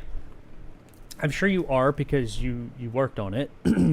Of course, we're all a little bit more privy to the things that we worked on. But I ain't gonna lie, just from what I've seen, I'm sure the people that are working on it are working hard on it. I'm not denying that. Yeah. But from what I've seen of the original 2013 game, it looked pretty damn good. I could be wrong. When I play it here in a week or two, I might be like, oh yeah, it's looking a little rough around the edges. It looked, and I was looking at video of it the other day when I was buying it, it looked pretty damn good. I mean, sure, anything can be updated a bit, but it still looks pretty damn good. I don't really see the point of this beyond, hey, we haven't put a game out in a while, and there's not much coming out for the PlayStation 5 right now. We need something out there. Can you remake this real quick? Because it was really fucking popular. So it does kind of come across as a cash grab. I don't know. I'm sure it'll sell well. It is what it is. There's big fans, but what are you being someone who's played it, you had told me you played it, what are your thoughts on this whole thing? Do you think it's cash grab? Do you think it's actually a passion project? Do you think it's needed? $70. What do you say? Well, Last of Us Part 1, one of the greatest games I've ever played. Amazing, fantastic. May not hold as well because of graphic fidelity. You look at like Uncharted from Naughty Dog, and it doesn't hold up very well. But if there's one thing that Uncharted is passionate about, is the quality of their games. And it's weird that they're doing this instead of working on another game, because they're not known to put out games quickly, which is fine. I have no problems with that. Sure. Is it a cash grab? Absolutely. Mass Effect Remaster was a cash grab. Yeah. I don't know if Resident Evil 2 Remake was a cash grab, because that was a whole completely different experience. Yeah, definitely. But that was like total. Like they changed the camera. That was like a whole total overhaul, like to a new engine, yeah. totally new engine. I guess if they do that here, it could be fine. But it's like the PS4 version was great. It looked nice. I mean, the one thing you can't say about what Naughty Dog does, who creates those games, is create something bad and looks poorly. So what this person's saying, he probably works for Naughty Dog, is maybe it is as good as they say, but I don't know. Well, from what I've seen, I don't know, because I saw whenever they announced this thing, it was some when they were doing all the announcements and stuff a few weeks or a month or so ago, the E3 season. I mean, nothing about it. It never looked bad. I'm not putting it down. It looked good, and I'm sure it'll be a good. I mean, it's coming. It's a remake of a good game. I'm sure it's going to be a great game. I'm sure it's still going to be great. It's just is there any point to it? Also, on your Resident Evil point, you have a really good point there. That game was, when did it come out? 97? 98 maybe? Yeah, something like that. Mid to late 90s. If I remember correctly. 96 maybe even. I don't know. It's over 20 fucking years old. Like, it makes sense why that game needed a remake at this point. I mean, it was a 20 some odd year old game, and it came out in I think 2019 or something like that. I can't remember, but it was over 20 years old, or at least 20 years old. So yeah, that makes sense why they're putting that out. This game came out in 2013, and it's already been updated in 2000. I want to say 17 or 18. I could be wrong. It may be later than that. It wasn't. It was that like long near the ago. tail end of PS4. Yeah. Yeah, I mean, it already had its what a lot of people considered a remake. So I don't really see the point in. It is absolutely. I agree. It's a cash grab. The Mass Effect thing, that was a cash grab too. But I did see a little bit more of a place for that, because there was no other place. Like, you couldn't play Mass Effect 1 on the PlayStation anywhere. It wasn't available because it was exclusive to the Xbox 360. And if you go back and play Mass Effect 1, I love that game, but it's got some mechanics that are kind of outdated. And they updated a lot of those mechanics to more of the Mass Effect 2 and 3 way of things a little bit. They did make some actual changes to it that made a big difference in the game. Well, not a big, a noticeable difference to the game. It wasn't just graphics. I feel like this is just a graphics upgrade. Like, the gameplay is going to be pretty much the same, which is fine. I mean, it's a great game. But what's the point? What PlayStation owner, because I feel like most PlayStation 5 owners, especially right now, with how few people have these things, I feel like most PlayStation 5 owners were PlayStation 4 owners, and even quite possibly PlayStation 3 owners. And if you had a PS3 and a PS4, you probably already own this game. So, in that respect, I do feel like this is just a straight-up cash grab. I don't think this is going to sell consoles. I mean, you can just buy, like I did, a PS3 and play it there, or a PS4 and play a really good version there. So, I think that this is outright. That's not disparaging the people that have worked on it. I do think that they are. I'm sure they're working hard. Like you said, Naughty Dog works really hard on everything that they do, and they put out quality products. But it doesn't change the fact that they're working on something that's a straight-up cash grab, and no other reason. Right. So, I mean, for me personally, I don't see the point of it. I guess you may have said, I'm sorry I didn't hear, do you think that there's, if you have I know you don't have a PS5 anymore, but if you end up getting one, do you think you'll buy this game? No. Unless it's like a complete overhaul, changes the game. It's not worth it for me. Honestly, I think this is gonna be on PC as well, so maybe that's a good thing. But yeah, there is that. I mean, they could just put the remastered version on PC. I mean, whatever. I mean, it's great that it's coming there, but whatever. Yeah, I just can't. I can't with these remasters. Or remakes or whatever they want to call their games. I love Naughty Dog to death. They're one of my favorite studios, but yeah, no. I do. I mean, like I said, I think they're warranted sometimes, but I think it is getting a little bit out of control. And I do totally think that this is because there ain't shit coming out for anything right now. Every big thing that was coming out this year, or Thor, God of War Ragnarok finally got announced that it's coming out this year. But beyond that, Yeah. and I'm not just talking about PlayStation. I'm talking about like everybody, Xbox, PlayStation, and there's nothing coming out for anybody. So I feel like they just wanted to have Right. something in their portfolio to say, hey, we have stuff coming out this year. But that's, in my opinion, just not the way to do it. But whatever. Anyway, moving on to the next thing in line, we are going to be talking about, this is video game related, but it's not necessarily about a specific video game. It's more of a video game creator who's very popular, and that would be Kojima, who, for those of you that don't know, I'm not the biggest Kojima fan, by the way. I don't dislike the guy, but I'm not like head over heels for Metal Gear Solid franchise, and Death Stranding I recently just picked up, but I haven't played it that much. I respect the guy for what he's done. He actually made a Sega CD game, one of his first games, that's worth like, well, it's not worth. If you're gonna buy it, original copy, it costs like anywhere from $3,000 to $6,000. Called Snatcher. That's an interesting game. I've only gotten a little bit into it. I acquired a non-complete version of it for a lot less than that. But anyway, he's been around for a long time. He's made a lot of games. He's prolific in the community. People swear by him. But I found this, it's funny and it's not at the same time. This next bit of news has nothing to do with video games, by the way, but it has to do with him. And a few bullet points real quick. Apparently, Kojima is an assassin. And 4chan and the idiots of the world have struck again. So this deals with a situation that's not, it's not a funny situation, but there's an air of comedy to it, I think, even though it is affecting some people's lives, and that part's not. So let's get that straight. So, excuse me. For those of you that didn't know, the former Japanese Prime Minister, and I'm going to butcher this name, sorry, Shinzo Abe, or Shinzo Abe, we're going to go with Shinzo Abe, was assassinated last Friday.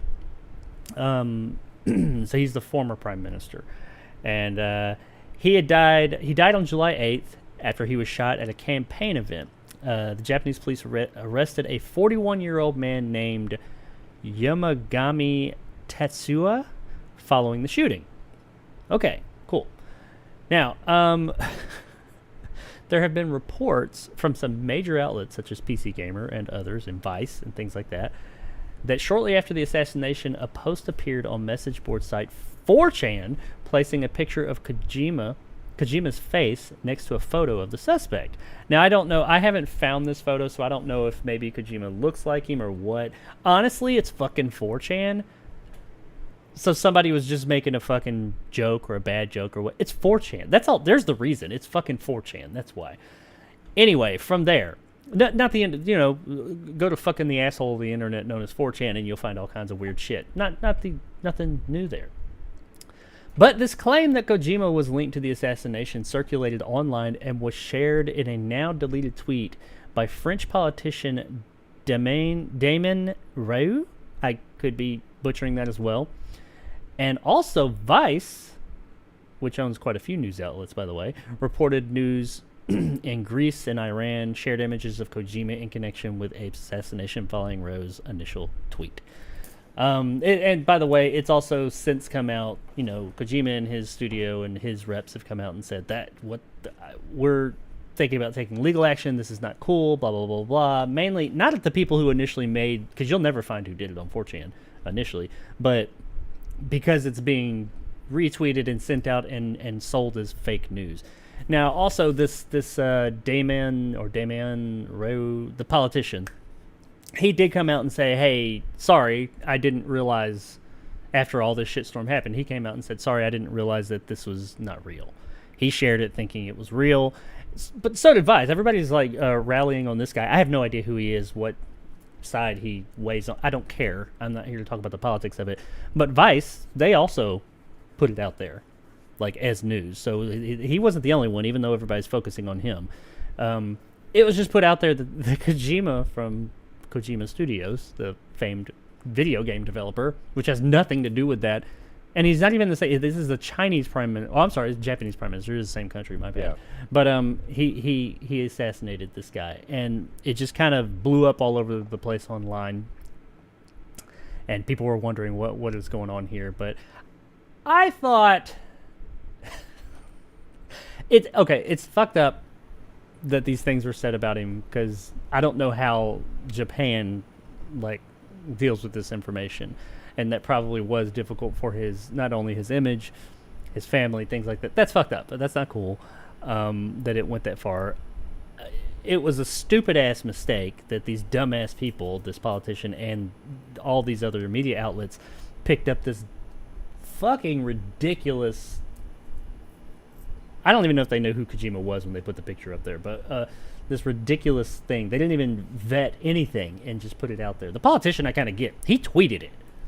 He was just an individual. He tweeted it.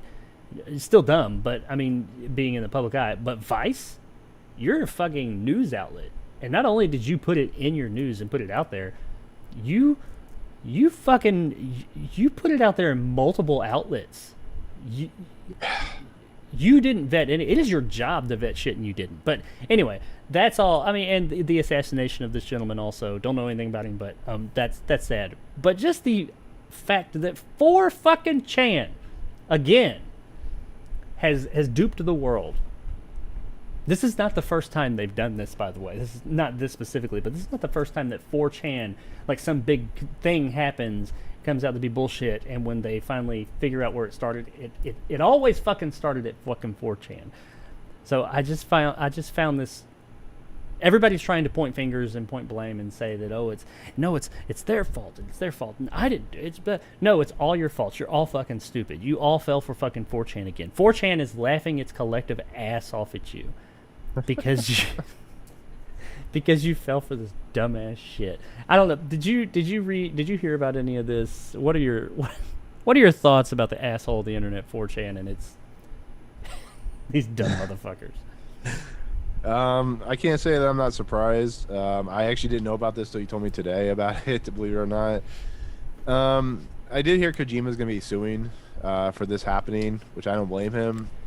If there's one thing that Kojima is he's a huge troll, but I'm pretty sure that this even goes beyond him as a troll. Like he'll go on and do like a CGI character bandaged up and stuff like that. But when it involves like a prime minister of his country and his picture shows up on 4Chan or whatever it showed up on Vice, it's like, come on, man. You're supposed to be an outlet that does your research, and you're putting this poor guy. This is, you know what this is saying, Jacob? This is saying your outlet's racist. That's what it's saying. He's saying that every Japanese person looks alike, and it's like, if there's anybody that, you know, I'm pretty sure Kojima doesn't really look like the guy that murdered the other guy, and you know, Kojima, like I said, is a national treasure, and the fact that he would be accused of being in an assassination plot because people can't get their shit correct. Come on. Come on. I know some people are like taking this real serious, and they're just being like, "Oh, it's just not a laughing matter." And I'm like, I'm sorry. The fact that 4Chan trolled all you motherfuckers again. Yeah, that's funny. I mean, there's aspects of it, of course, of the backstory that are not funny, the assassination and everything, and how it does affect people's lives. But the fact that 4Chan trolled your asses again, and they are literally the people of 4Chan, the guys who made this stuff that are like hardcore into 4Chan, they're just sitting there laughing their fucking asses off at this shit right now. I heard he was considering suing as well, but who do you sue? I mean, I guess he could sue He couldn't. Depending on the country, you could possibly sue the politician guy. Defamation is, as we've seen recently, is not always easy to prove, and it's also, depending on the country, they have different laws for that kind of stuff. But as far as Vice and their subsidiaries and putting it out there as actual news, that's the part They're the one. I mean, they're looking for fingers to point. They keep pointing at this politician guy. No, he was just some guy. I mean, yeah, he's a politician. He should probably look at what the fuck he tweets out better, but he's just some guy. The fucking Vice. Even if they picked this up, they should have been like, oh, let's make sure that this is the actual picture. Even if they didn't know who Kojima was. I get it. If you're not in the video game space, you probably don't recognize the face, which I don't know if that's the case, but you fucking see that. Make sure that that's the right fucking picture, especially when there's two people and it says one person was. I don't fucking know. It's fucking stupid. They're just all fucking stupid. It's not, it's just fucking. And yeah, this was showing where I heard about it. It was showing up on major news outlets. Obviously, I just kept seeing his picture pop up, and I didn't really think much about it. And then I was like, "What is this?" And then yeah, that's how I saw about this. But it's a thing. Apparently, Kojima is an assassin, according to Vice, and a politician in France. Now, I would like to see him do an Assassin's Creed game. That would be interesting. But as an assassin, look at this guy. Look at this guy. This guy knows assassin. This guy is trolling people. He is the 4chan of the gaming world. Yeah, he's never known gonna for assassinate someone. He's absolutely known for trolling the shit out of people with his products and stuff like that, and his little tweets he puts out. I don't think he had anything to do with this. That'd be would be the ultimate. Wild.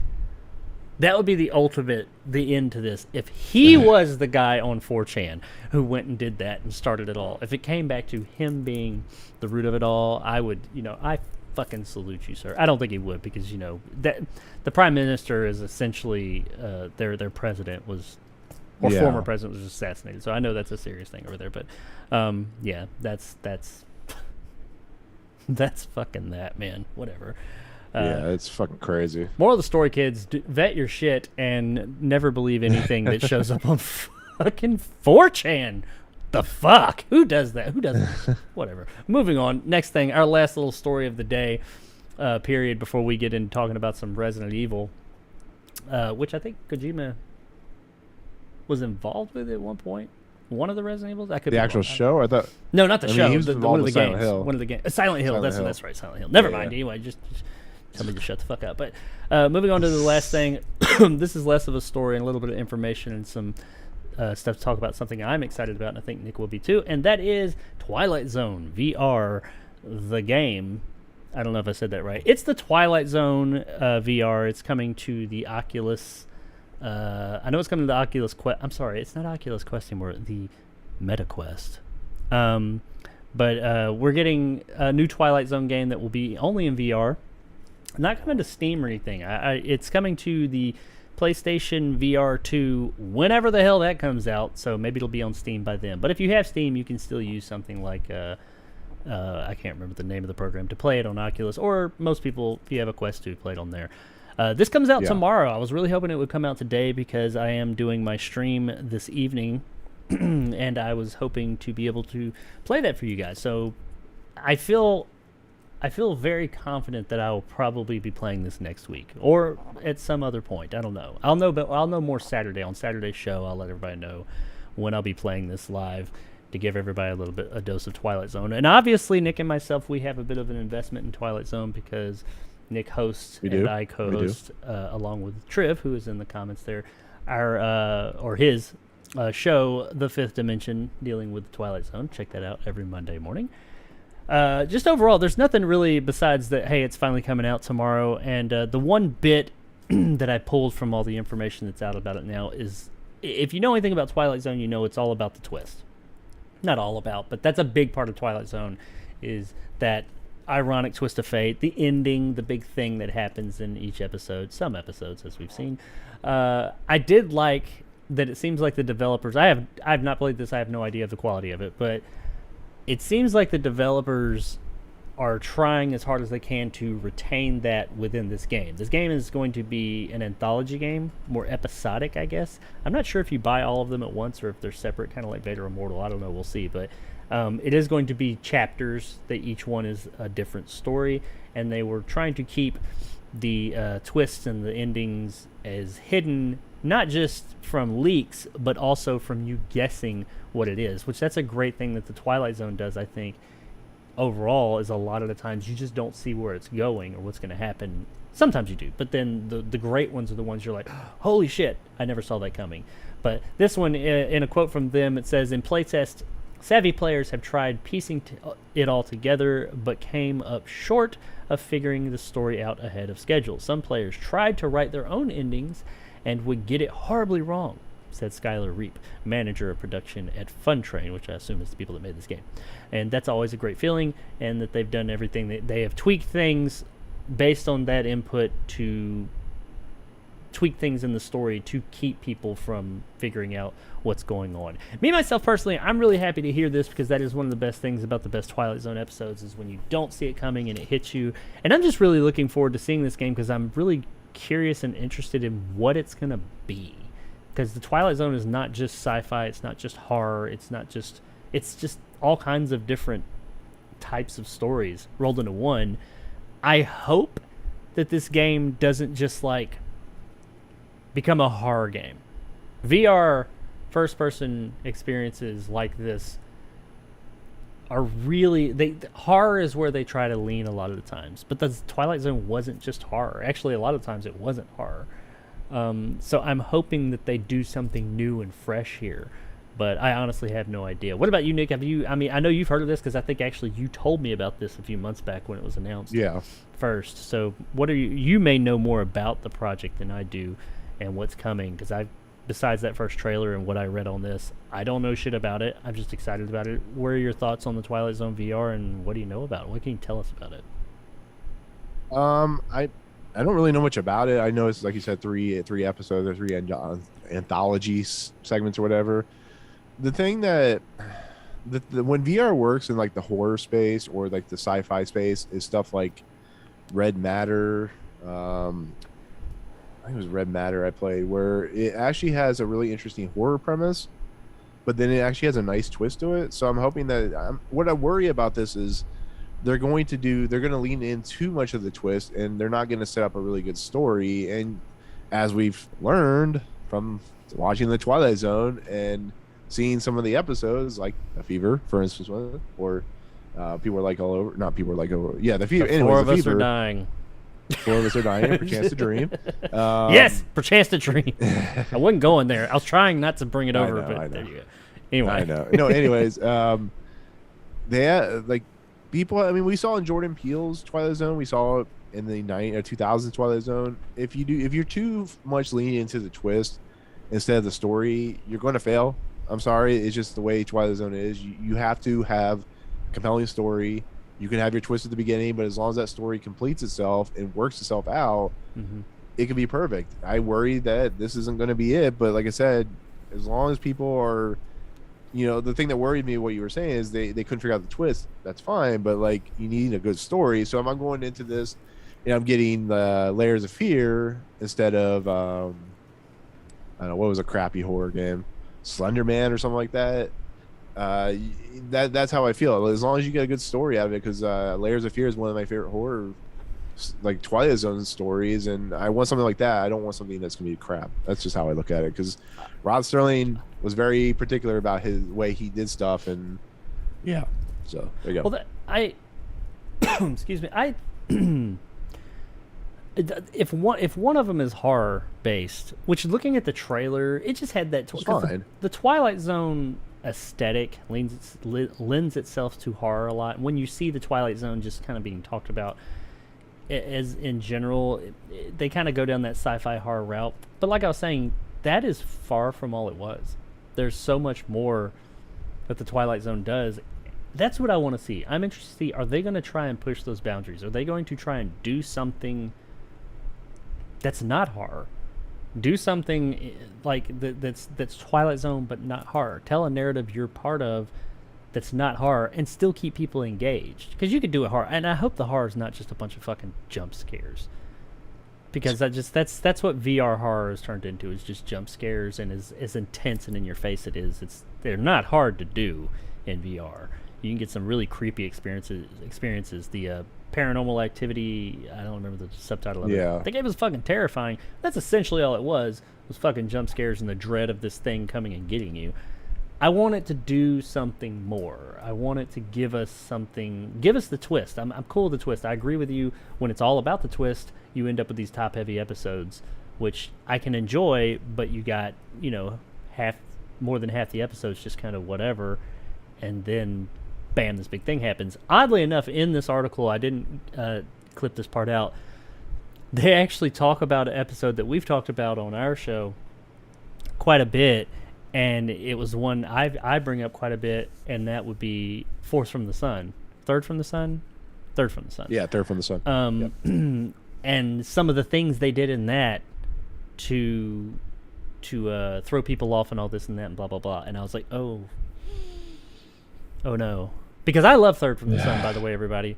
I talk about it quite a bit because I thought Third from the Sun had one of the best endings in Twilight Zone up to this point. It was amazing. I love that ending.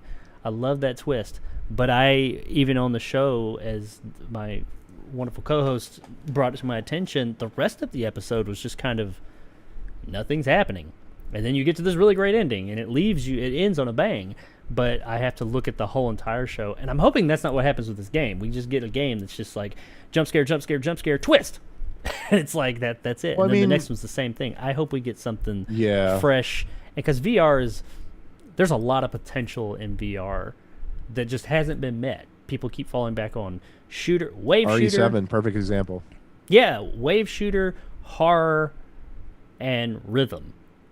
There's a few other things thrown in there for sure that are more derivative of 2D experiences, but there's some great things that can be done in VR experiences we haven't even experienced yet.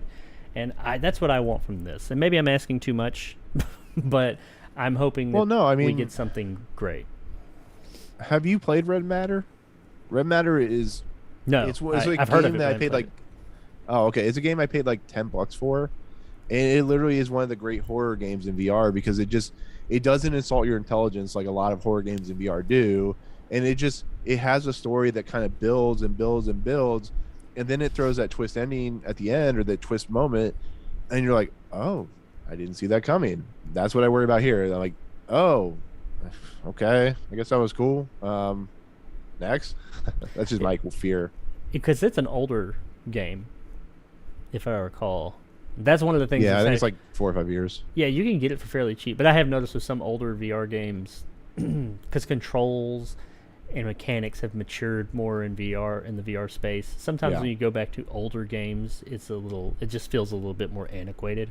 And not to say that I'm against older VR games, but sometimes when it comes to some of those VR experiences that are a bit older that were great then, I'm like, is it still going to be great? Like if you go back and play Skyrim in VR, which Skyrim is great all around, and when I first played Skyrim VR, it was like, oh my god, and there's still an aspect of that. But the controls are meant to be played with like HTC Vive wands, which were nowhere near as robust as the controls we have nowadays.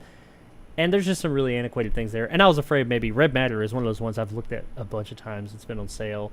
And I've been like, I think I might get this. And then I'm like, is it? But I'll check it. I mean, if you're giving it your your stamp. Yeah, I mean, it's not like the greatest VR game you'll ever play. It's no like Half-Life Alyx or anything like that. But it's definitely worth the price that you're going to pay for it. I think personally. So sure, I think it's next to nothing. But anyway, once again, neither of us really know what to expect from this game. I just have a fear that it is going to be horror. It's just going to be a horror game, I'm afraid. And while I don't mind part of it being that, I just hope the whole thing's not. I hope they give us something original, but we'll see. Tomorrow, I guess, is when it comes out, and I'll check it out. I'm going to try not to play too much of it, because I would like to play it, get genuine reactions of it on stream. So I'll probably put it in and just kind of get a feel for it and see, is it a standing or a sitting game, and et cetera, figure out how I'm going to stream it. And then either I'll let everybody know on Saturday's show when I'll be streaming that game. Will it be before Wednesday? Will it be next Wednesday? I don't know. But it won't be tonight because I can't. I was really hoping. It's one fucking day. Who releases shit on fucking Thursday? I don't know, but anyway. We all have questions about one of those topics coming up. Do we? Oh, yeah. We actually do. Okay, so moving on from there, we're gonna get into our main event of the episode, which I know we're a little bit further in. It took a little bit longer with some of this stuff. Sorry, guys. but it's what it is. I will be tightening up the time of these shows as they go on. This is a bit more from the hip, but real quick before I get into that, I did want to throw out there to those of you. Someone had asked, I guess a few weeks, no, it was in my last stream. I think it was. Someone had asked me about merch and things like that. I do still have, I do have a merch store. There's not much on it. There is a, I have a shirt and a hoodie on there, and it has my old, I won't say old logo, my current logo, but I don't have any Almost Awesome stuff on there, and there's not much of Jacob Anders review stuff on there, but there is more coming, and that's why I don't really promote it that much, because there's just not much on there. But if you're really interested in it, you can go over to teespring.com and search my name, and you'll find my very small store, but there's a whole lot more coming very, very, very soon. But in the meantime, in between time, our main event of the show, and that would be Resident Evil, the show. We have seen it, mostly. Yeah. Mostly. This is an 8-episode Netflix show that actually premieres, I believe you told me it premieres tomorrow, right? So, Yep. yeah, Tomorrow. 8-episode Netflix live-action show that premieres tomorrow. And it stars Ella Balance. I'm going to butcher these and terrible names. Ella Balanska, Lance Reddick, love him. Sienna Agudong, sorry. Turlo man, I'm just not going to say these people's names because I can't pronounce any of them. I'm sorry. I'm stupid man. I'm terrible with names, by the way. It's not, somebody accused me of American elitism or something like that one time. It's not that. I'm just terrible with fucking names. But yeah, it's got all these people in it. They made some choices here. But I do want to put out there, I want to preface this with a couple of things. First of all, we have only seen the first 5 episodes. There are 8 in total. We're going to talk about those 5 today, or what we know of those 5 just in general. We're not going to critique every single episode. We're going to kind of talk in general. And the last 3 episodes I will talk about, depending on how much there is to talk about, I'll talk about on Saturday's show. We just didn't have time to finish the last 3 episodes. But so we're going to be talking about those. I think we got a pretty good feel for the show after 5 episodes. We've seen far more than half of it. Also, we will... There's not a ton to spoil with this thing, honestly. It's not...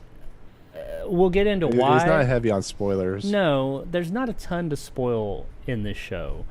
But we will...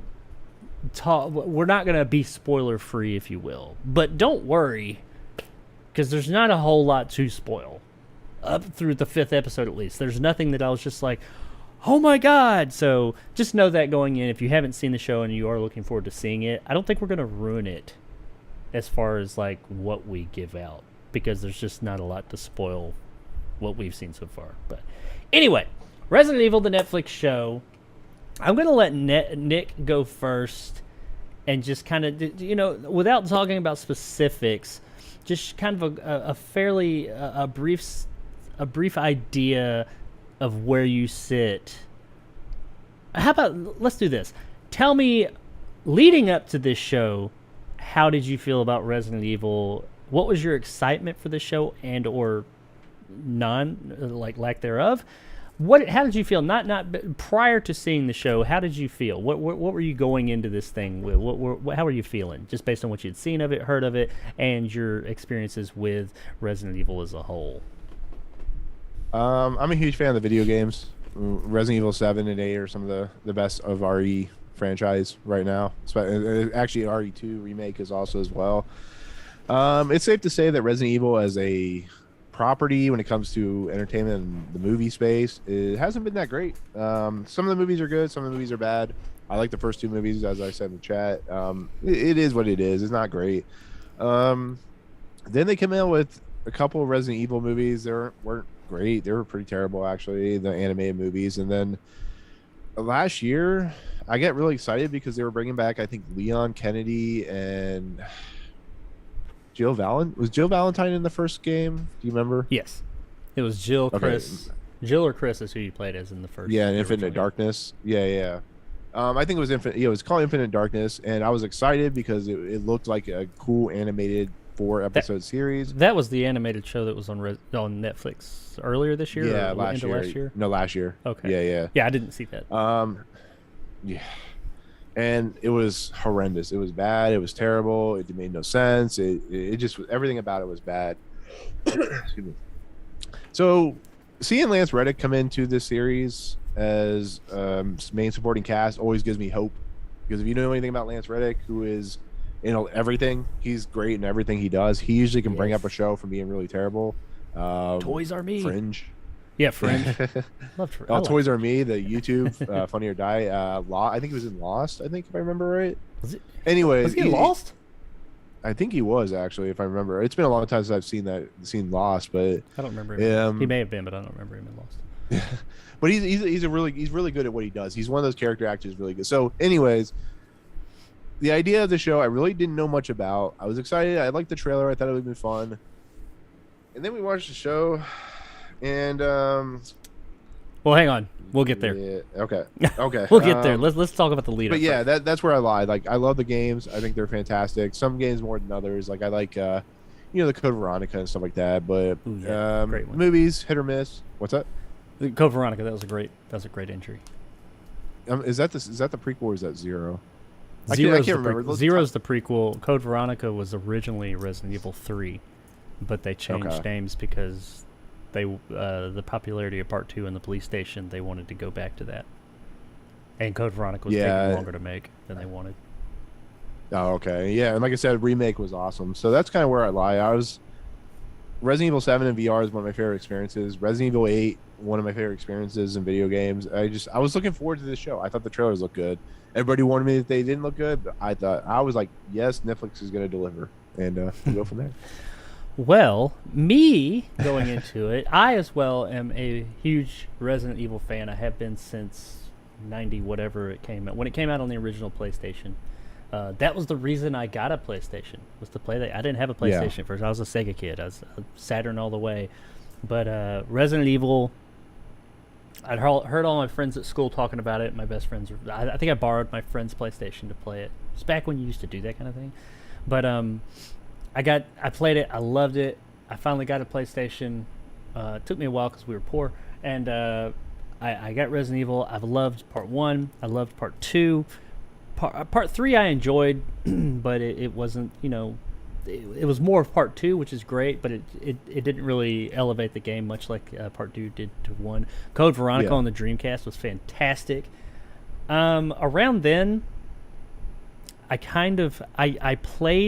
bought Zero on the GameCube, but I got a GameCube late. I think the remake of Resident Evil and Zero was why I bought a GameCube. Remake was awesome. Yeah, that's why I bought a GameCube, which was late too. But I was an adult at that point. But I played that a little bit. I wasn't as play them as soon as they come out anymore. And then 4 came out. Everybody raved about it, and I didn't play that for like 10 years. But I think 4 came out in 2004. I didn't play it until it had to be like 2013 or something like that. It was. I played it on the. I bought it on the Wii. I think that's where it originally came out. To play it. I think that's where it originally came out. And you did like the Wii thing. Yeah, I think so. I just couldn't get the Wii was an issue for me, but whatever. Which I guess that wouldn't have been 2004. It would have been later. Whatever. Whenever it came out, I didn't play it right away. I played it years later. I played it on the 360. I think it was 360. When it got a port. I loved it then, and I played a lot of 5. That was years later too, and 6 I bought, never played. Watched a friend of mine play it. I know it's maligned. 7 I still haven't beaten. I didn't play a ton of it released, but I played it actually. I streamed it. 8 I have not played at all because I hear it's directly tied to 7. I want to finish 7. So anyway, I know that sounds like, well, I thought you were a huge fan. I am a huge fan. I just don't have as much time to play video games anymore. Of the original Resident Evils, the original 3 or 4, huge fan, played them to completion multiple times, and that seems to be what a lot of the games are based around primarily. The movies, I have reviews of all of them. I really enjoy those movies. I fully acknowledge that they are not good movies, but they are a guilty pleasure. The second one I hate, and the last one I hate. I hate that last one, and the second one I really don't like. But all the other ones, there's something in them I can find some enjoyment in. They're not good, but they're enjoyable. They're guilty pleasures. There's kind of almost so bad they're good. First one's good, but all the other ones are... there's something here that's jiving with me, but, I get it. They are what they are. I hated that fucking last one. I fucking hate that goddamn movie. But anyway, I know there's been a lot of animated projects. I saw one of them. It started with like a plane crash at an airport. That's one of the older CG movies. I didn't care for that much. The other animated things that I've seen bits and pieces of here, I haven't really cared for. So I've kind of fallen off of Resident Evil. But I've been interested in this show when I heard about it. I thought it was a movie at first.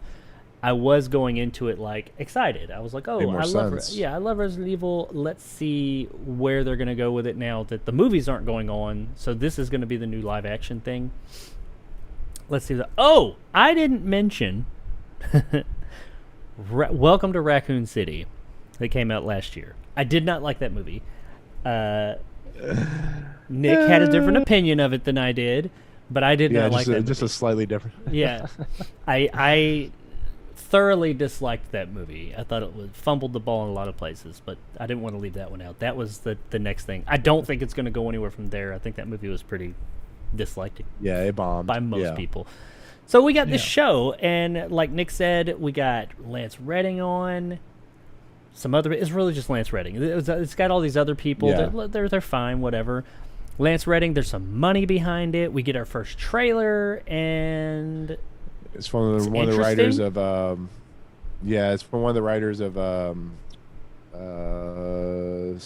Supernatural, I think. Sorry, it's Supernatural. Not the main one, but he's one of the people that was involved with Supernatural. I enjoy Supernatural. Yeah. So I was fairly excited. My expectations were tempered because of Raccoon City. I wish I could say the same. I was still interested in seeing this. Actually, I was when I had the opportunity to see it early, I was like, yes, I want to watch that. Sat down to watch it. So yeah, I was excited to see this as well because I do still consider myself a big Resident Evil fan. But okay, so let's talk about Resident Evil, the Netflix TV show. Like I said, we're not going to talk about I'm not going to recap each episode or anything. We're just going to give a basic run through. Actually, Nick, I'll let you, because I've been talking a lot. I'm going to let you kind of give us a basic run up of to the beginning, where the show started, the synopsis of the show, all opinions aside.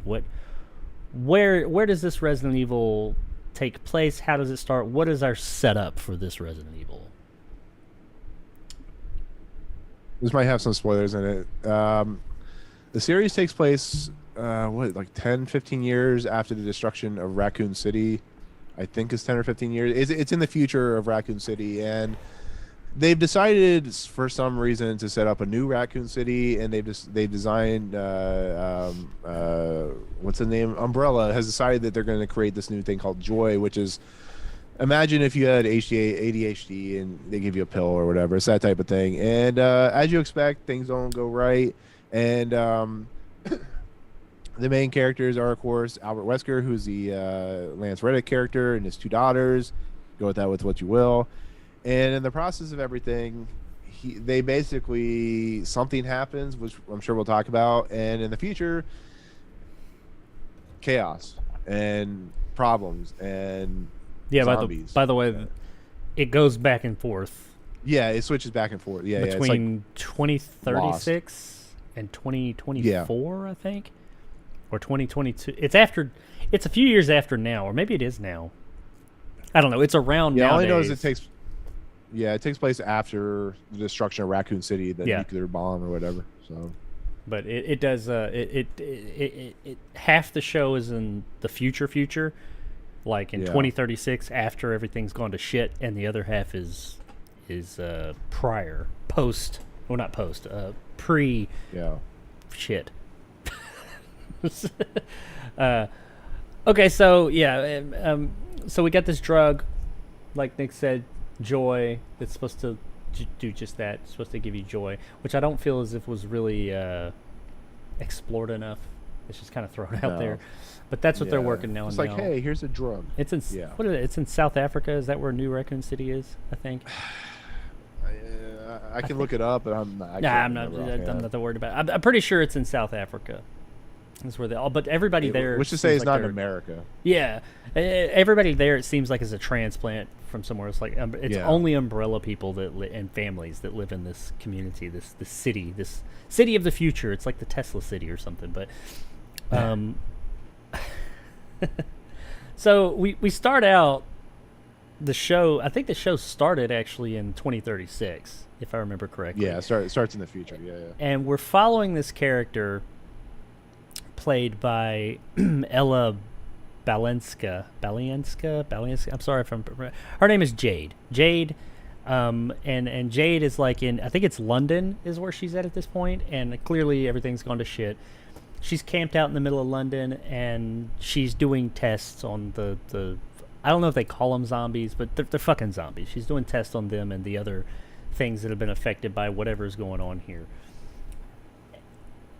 And yeah, that's it. That's really it. I mean, some shit goes down, and there's they had a big huge worm comes out and attacks her, and then some people, I don't know if they really kidnap her, but they take her to this post-apocalyptic fortress Thunderdome thing to, I guess, help. I don't know. That would have been more interesting. Yeah, they picked her up because she was injured. She was beat the fuck up by this big-ass worm.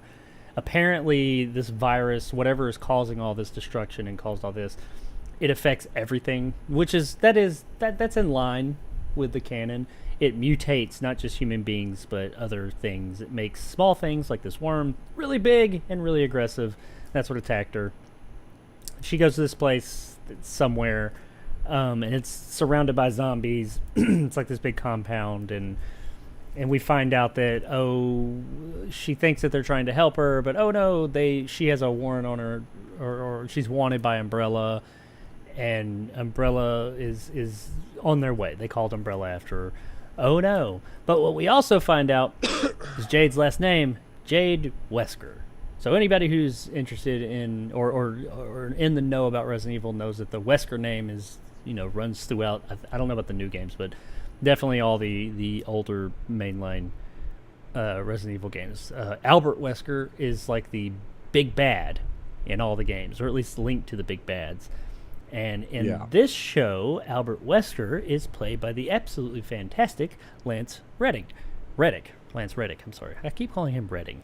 Lance Reddick. And he is... all of his parts, so far at least, take place in the 2022 side of things, in the past. Yeah. Where we see him, he works for Umbrella. He's a scientist, executive, I guess. We got him and his two daughters, Jade, but also another daughter, Billy, played by Sienna Agudon. Sorry about you that. mean it's Billie? It looks like Billie Eilish, so we'll just call her Billie Eilish. Yeah, I said that as well. Her name is Billie, and she looks like Billie Eilish. But these are his two daughters. No mom. They've just moved to New Raccoon City. The kids are going to high school, because they're teenagers, high school life and all that. So it's Resident Evil, the teenage years, and they're having some difficulties at school. And I'm going to go ahead and just put it out there and be the first one to say it. Before I go there, the first episode of this show, I remember when we finished watching, we watched it together, and when we finished watching it, I was like, well, it's a setup. I'm not gonna call it bad, but it's let's see where it goes. I wasn't off put by it. I understand it's a show. There's a lot of things they have to get out there, that they have to put into the, they have to build this up. It was not at all the Resident Evil that we're used to. It was they're in New Raccoon City. This is a whole new deal. This is not a remake. This is not pulling from the games or anything like that. This is a whole new thing. There's a few references here or there, but as the show goes on, but this is a whole new deal. So don't go into this thinking you're getting adaptations of any of the properties that came before it. And honestly, at the end of the first episode, I don't even remember exactly where the first episode ended. Did it end before the dog thing, or was that episode 2? Whatever. It was around that time. Yeah. At the end of the episode, I was like, okay, that's, let's see where it goes. I wasn't hating it. I think it was after the dog thing. I think that was the end of the episode. The first episode was longer than the other ones, if I remember correctly. But at the end of the episode, not to jump the gun, the girls break into the Umbrella Corporation thing, and I know I said I wasn't going to go beat by beat, but this is just some information we got to get out there so we can talk about the rest of the show. They break in because the Billy character thinks there's, animals being tested on there, and she's all like, PETA, and they go in there to release the animals. There's this box in this lab they get into, really easily, by the way, containing this fucking mutated dog. And, I mean, even walking up to the box, if you couldn't see what was in it, it's just, like, going fucking crazy. And she decides that's the box she's going to open. Dog gets out, wreaks havoc. She gets bitten. Billy gets bitten. They get out. Nobody knows they were there. Albert figures out they were there, and he takes him in. But something was going on with him anyway, because he's always taking blood from him, like once a week or something like that. And we get the idea that there's something weird with them and how they were created and all that. And yeah, that's where the episode more or less ends. And at that point I was kind of like, okay, let's see where it goes. But where did it go from there, Nick? Literally nowhere. That's the best way I can put it. This was, if we're not gonna be around the bush, this is one of the laziest, boringest ass shows I've ever seen in my entire life. Boring. It literally goes nowhere. Boring. What the fuck? Bad. I was so far now, like we said, we've only seen the first 5 episodes of an 8-episode show, but I don't see it getting any better. I mean, I don't see. They are not. Nothing happens in the show. There are things. This is my critique of it. There are things that happen on screen in this show. Stuff is going on. There's explosions. There's gunshots. There's people running and ooh and ah and all that. But nothing is happening. Nothing of any consequence. I kept waiting for just something that pushed the story along, and it moves at a fucking snail's pace. Yeah, it makes you feel like either this was rushed, which I don't know how it could be rushed. It's been, or it just they didn't know what they wanted, rushed, or they don't understand the concept. That is not the word that comes to nice. mind, because it was so fucking slow. I'm sorry. Go ahead. Yeah. No. I could handle. This feels like they're trying to do Walking Dead in the Resident Evil universe, and they don't understand what makes Resident Evil good. Here, it's like, oh, we're gonna throw some dogs that you've seen in the games or some other creatures you've seen in the games, but what it really is just a hackneyed bunch of people that you don't care about. And then you get into the stuff in the past deals with like high school drama bullshit, and it's like, I don't care about any of this. What I care about is what makes Resident Evil, especially 7 and 8, so great, is the story, the idea, the concept. What exactly is this world? Like Resident Evil 4, the story moved itself till you found out this is like I think the Las Plagas and stuff like that, and you have this like underground cult. It just all worked. And here it's just like, oh, we're gonna throw zombies, which I keep complaining to you about this, and like I said, I think you agree, but there's no zombies in Resident Evil. Resident Evil's about mutated infected people. Yeah, they're infected people. There's no zombies. So that's a huge misunderstanding of what Resident Evil is. And bringing Lance Reddick into this and having him really do not much of anything except try to get his daughters to a certain point from here to here to here, watching his daughter get infected here, watching her was he doing that? I don't know. Maybe was he doing anything? I want to say yes, but you're probably right. I don't know. No, I mean, if you think he was, that's fine. But he didn't. It was like they're always talking about doing something or something needs to happen, but they're never specific on what it is, and they never fucking do anything in the future or in the past. Because like I said, this is 2 stories going on at once. You've got the future story of Jade and her what she's trying to get home, by the way.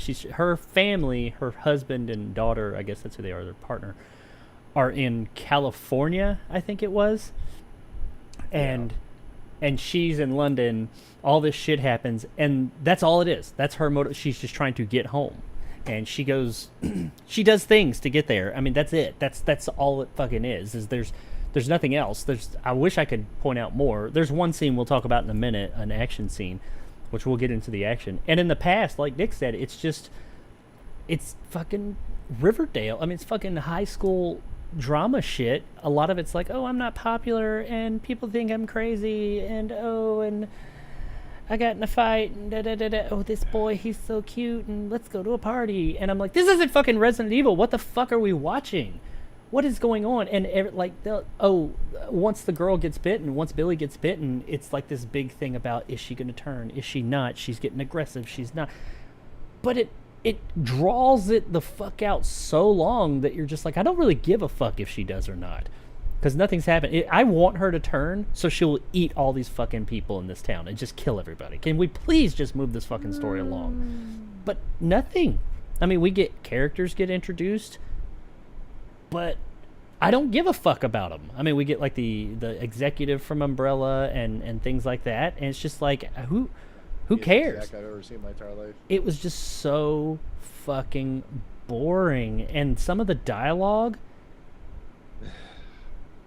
is just bad. That's the word. It's just fucking bad all around. And you've got boring and bad, and it's just like, this is just not good. And I'm that guy who likes the Resident Evil movies. I will give Resident Evil a whole lot of room, and I will give it a lot of faith. But this just wasn't it. It was, and not in my opinion. Not so far. Unless the last 3 episodes can really bring it around, which I don't see that happening. There's just nothing happen. And when things do happen, I know I keep talking. I'm sorry, but when things do happen, it's like nothing burger. It's nothing big. There's a point. I guess this is a spoiler. Nothing is worth spoiling in this show, by the way. But there's a point where in the future, Jade, she mentions once she thinks her sister is dead. We don't know how she died, but she thinks she's dead. And then at the end of the episode, and you know it from the beginning, because the episode begins, she like rolls out of this hole, and you've got this suited up character with all these other suited up Umbrella employees, and one of them takes their helmet off, and she's like, and then it goes into the past and shows other shit happen. And at the end of the episode, we see who's behind the mask, and it's her sister, and it's supposed to be like this big, oh my god moment, but it's not. I mean, it's not like they showed how she thought she died all that time ago, and then, oh no, she's alive. No, it just went back and showed them going to a fucking party and shit. You're just like, that was not, I'm not surprised that her sister's alive. I don't really give a fuck that her sister's alive. I wish she was dead. I wish you're all fucking dead. But I don't. This show gave me a fucking headache. Yeah, it's real bad. Like, it gives me, I just can't believe somebody would make a show this bad. I really don't. It just, it shows you do video game reviews, or you have done video game reviews at one point. You did a whole shit ton of them. Does it like boggle your mind that there are so many bad, like, it seems like they can never find the right, I don't know, right ball of grease or whatever. I don't know how you want to say it. For like video game movies and stuff like that. Which, yeah, I mean, I'm anything, lumping like, this in with the movies. Yeah. I don't, and we're going to talk more about the show, but I don't think, I think video game movies have a bad rap. Some of it is deserved. There are some stinkers out there. I have a series where you can see me talk about quite a few of them. But there is actually some good video game movies out there. But I agree. But most. Yeah, there's a lot of bad ones, and part of those bad it's two things. You have the Uwe Boll movies, and the derivatives of that. Those are just bad because it's Uwe Boll. So we'll just take those out. That's a lot of them. But then the other ones that are bad or not as good, I think a lot of the time it's because the people making it don't know. They either don't know the property, or they don't know what made the property special to people, because it wasn't just it's a game and you're playing it. And that's what seems like happened here. Is Resident Evil is not just about It's definitely not about all this bullshit that they're doing, this fucking high school drama and all that. And I don't have a problem with these characters being in high school and all that stuff happening and then flashing forward. The setup of the show, whatever, I'm fine with it. But just, it's the absolute boring, non-interesting stuff. That's what I have a problem with. The Resident Evil is exciting, yes. It has cool action and all that. But it's also about the intrigue and the convoluted as hell story, but convoluted in that juicy kind of Kojima kind of way, where it's like, yeah, this is convoluted, it's over the top, but it works. That's what people love about Resident Evil. And we just don't get that here. It's like they tried to make it more realistic-ish, kind of, sort of, in some ways, but they just made it bland. Kind of, And you always hear that, like, realism or like the real life is boring. That's why people change up everything. I don't want real life. I want that's escapism. It's escapism, and that's not what we're getting here. I mean, I was more entertained, and I hate this pains me. It pains my fucking soul to say this. I was more entertained by Resident Evil Welcome to Raccoon City than this movie. Oh God, that is a statement. That hurts. And I don't know if that was just because I knew Resident Evil Welcome to Raccoon City would end sooner, but at least stuff was happening. It didn't make a lot of sense, and it was fucking stupid stuff, but at least stuff was happening in that movie. In this, just nothing's happening. Just nothing. It's just fuck all nothing. And then I will give the show that, I mean, it's not all bad. Well, there's a lot of bad. It's not all bad. I said that, and I don't know how you feel about or I think I kind of do know because we talked about it, but I do think that a lot of the performances, there are some bad performances here, but I'd say the vast majority of the performances are just fine. They're not great. They're not they're just, they're whatever. They're Resident Evil. If the show was entertaining and had some interesting stuff going on, I'd probably be okay with it. Yeah. But Lance Reddick, he's awesome. And as per usual, he is always the best part of whatever he's in. And he is definitely, by far, the best part of the show. Anytime he's on screen, he just made it all the more interesting. There was a scene earlier in the show. One of the Billy, I think it was, she gets in a fight. No, okay, she got in a fight. Here's the setup real quick. She gets in a fight. This girl beats the shit out of her in front of everybody. So then her sister, actually dressed up as in like a mascot outfit, beat the shit out of the girl in the bathroom. But everybody thinks it was her. It was Billy. So Billy goes to the principal's office with this girl who's had the shit beat out of her. And the girl's father's there, and Lance Reddick, Billy's father, shows up, and they're talking to the principal. And the principal's like, oh, you can't do this, it's not okay, and all this. And the dad's all like, blah, blah, blah, blah, blah, blah, talking shit. Now remember, everybody here works for Umbrella, except for the kids, obviously. But this man works for Umbrella. Lance Reddick works for Umbrella. Yeah. Lance Reddick is, higher up guy. He's the guy. So Albert Wesker. So he walks in, and he's like, this guy just keeps on talking shit, going off. And I did think that this was actually a really cool scene. It was really funny. It wasn't anything groundbreaking, but he just comes in, and he's like, I'm sorry, what's your name? And he's like, what department do you work in? He's like, my name's Albert Wesker. And the guy's like, oh, fuck, I have fucked up now. And he's like, it was a good part, yeah. Yeah, and he goes on to just do the whole throwing his weight around thing, and he tells them about how, like, I'm going to, something like, we can continue down this road, and you can find yourself unemployed, and then also blackballed to where nobody will ever hire you again. Not Apple, not Google, not nobody. Find yourself out in the street. Like he goes hard on the guy, and just Lance Reddick is so good at what he does. He fucking sells it. I love that scene, and I enjoyed everything that he was in, every other scene he was in. But every time he wasn't on screen, I was just wanting him to come back. Come back to me, Lance. Please come back, because that was just, man, this show was so disappointing. I really hope these last 3 episodes turn it around, but I don't see it coming. Like I said, I saw a couple of reviews, and they said it doesn't get any better, so I'm not hoping. Man, all right. Well, I hate to just like say, oh, it's just shit, and Lance Reddick was good. Lance Reddick was good, but also I gotta say, there's money on screen here. I see the money. the show looks good. It may not always be acted and executed well, but from a technical standpoint, it looks good. It's got, especially for a TV show, you can always critique special effects. The special effects are good. It doesn't look cheap in the slightest, which we're going to talk about something that looks cheap in just a minute, but it doesn't look cheap. It sells the Resident Evil. It sells this world that they're setting up. And there's definitely money there. I think that they had everything they fucking needed. They got Resident Evil. They can do everything with it. They've got Lance Reddick, and they have lots of fucking money.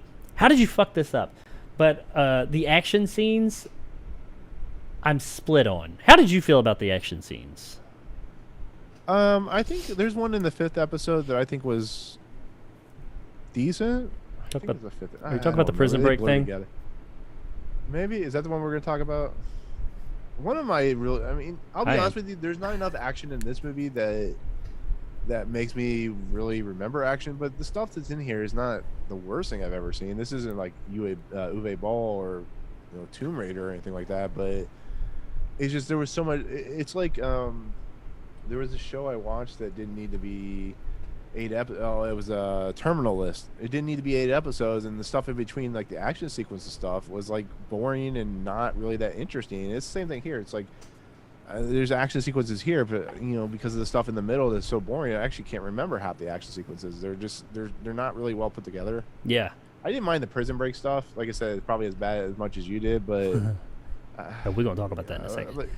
Well, there's a sequence with the liquor, which I thought was pretty decent. I don't know if you like that, but yeah, that was okay. Yeah, that was fine. But like I said, it's not what I would call Oscar level quality material. It's no. Well, I think what all right. So Nick is alluding that I didn't like the action, and I wasn't in love with. I didn't care for it that much. But now that I sit here and think about it a little bit more, I don't think there was a problem with the action. The action here is done well. It's mostly executed well. The thing with the liquors. But can you? I'm sorry. Can you ahead. remember half the stuff? No, okay. So can you remember half the action sequence? Be honest. Can you? I can't remember half the action because there's so much. Oh no, I thought of the prison sequence. The sequence in the beginning of the show when she's running from the big worm, and then until you said the liquor thing, I was like, oh yeah, that happened. That's most of the show though. It's just so dull. But yeah, it's all unmemorable. But the reason I think is not because of how it's executed. I keep saying the execution. I don't think it's the execution. I think it's because I did not give a fuck about anybody in this goddamn show to the point to where when action scenes happen and people are in danger, I just didn't give a fuck. I was like, whatever.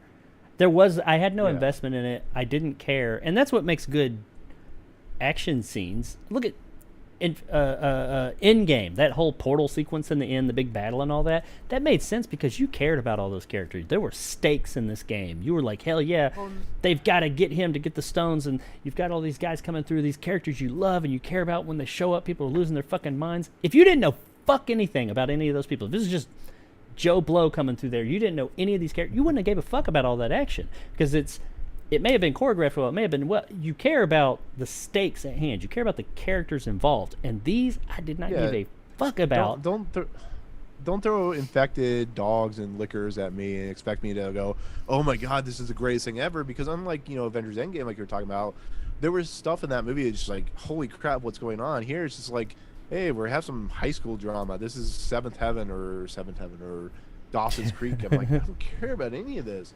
Yeah, that was what did it for me because I think back to what action scenes I can remember, and you're right, that liquor scene, it was all well done. It all looked great. I thought it was well done. I just didn't care, and that's what made it so forgettable is not what was happening on screen, which is really sad because they had the money, they had the talent technically to do this, but the story is just not there, and it's to the point to where I just don't give a shit. There's nothing. And it's not so big and grand and amazing that you can even watch it on like a pure, just like action porn, kind of level. I mean, you have some movies or shows or scenes in movies that you can do that with. That Titan AE, which is a movie I always go back to, not a great movie.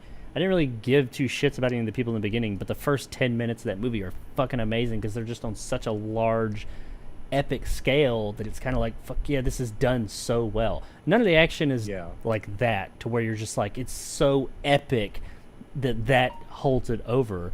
It's just, understand that. it's just, it's good. It's solid action. It's well done, but you don't give a shit about anybody involved, so it brings it down some notches.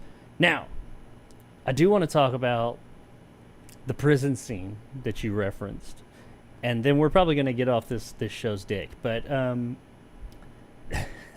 there's a scene, there's a character that is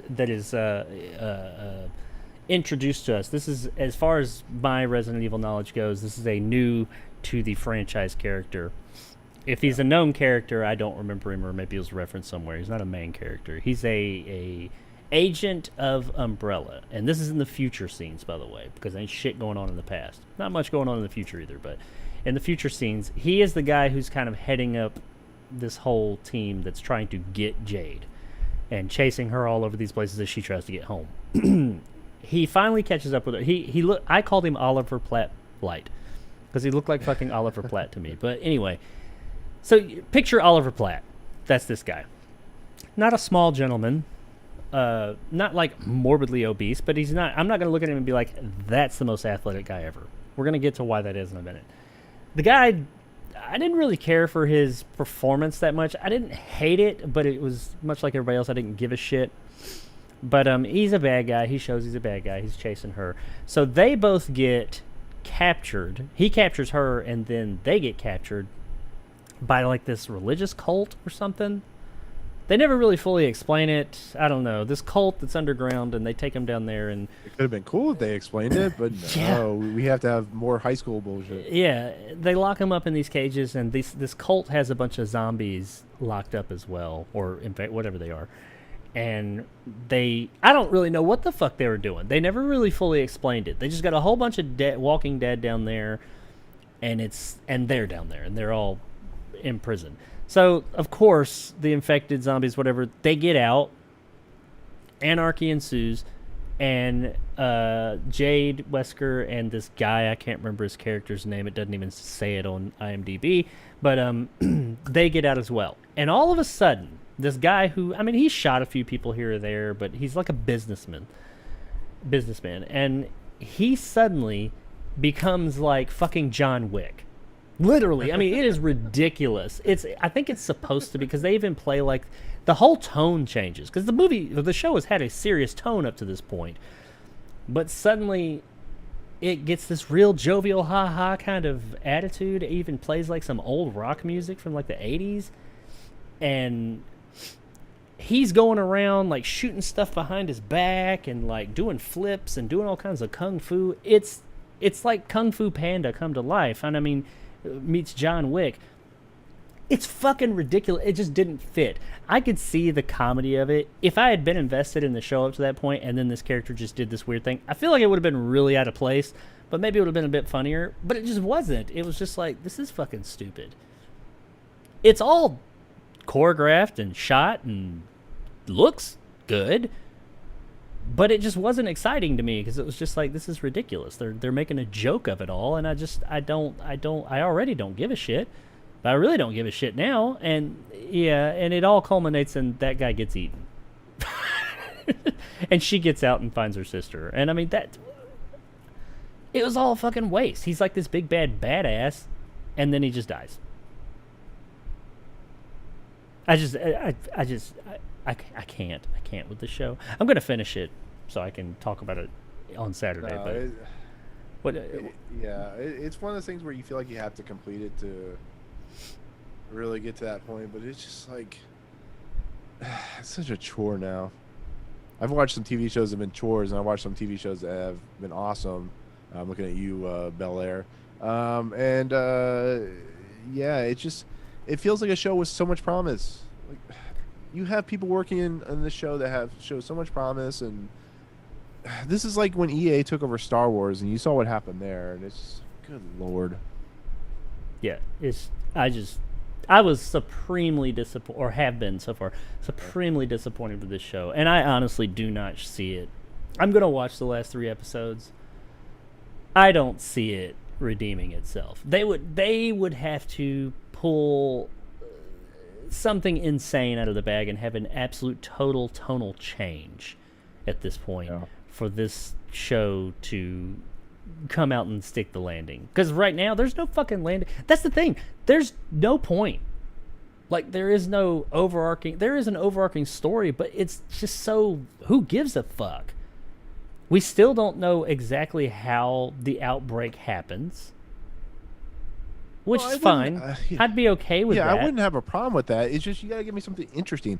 If you want to, it's like, as much as I hate The Walking Dead now, the first season you had some interesting stuff lead up, and now you have a show that could be as interesting as The Walking Dead, and you don't do anything with it. Like, what the hell? Oh, believe me, preach it to the crowd there. I get it. I know. Or to the whatever they say, singing to the choir. I don't know. Yeah. You know what the fuck I mean. But there's just nothing is happening in the future scenes. Nothing is happening in the past scenes. Just nothing's happening. The first episode was fine as far as a setup, but just nothing went anywhere from there. It's like I truly feel like you could have taken everything we've seen in these 5 fucking episodes, condensed it down to literally 1, maybe 1.5 episodes, and it would have been better. It would have moved at a better pace. You could have, and you would not lose anything. You would gain something.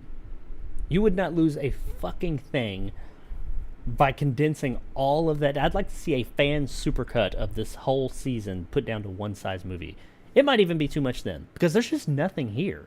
There is literally nothing that happens from episode 1. Once she is bit by that dog, it's just them wondering, is she going to turn? What's happening? And then Jade in the future going through these really pointless, boring fucking, I guess, scenes trying to get home. But none of it, you don't learn anything about these people. Nothing is, their characters do not grow. Just nothing. It's just fucking disappointing. And it really pisses me off. I think I got testicular cancer from this fucking show. I wrote in the chat, I think I got COVID. I got COVID from the show. Yeah. So this fucking show gave Nick COVID and me ball cancer. What the fuck? Fuck this show. I'll talk about it on Saturday on episode 2. I'll give a talk about the last few episodes. Probably not this extensively. I'll just kind of give my final thoughts on the show and where it went, and we'll see if it sticks the landing. I just don't see it. I just do not see it happening unless something really big would have to happen. We'll see. Maybe it'll just turn it all around, but I highly fucking doubt that it will. So anyway, you got anything else to say about this hunk of shit? No, I don't.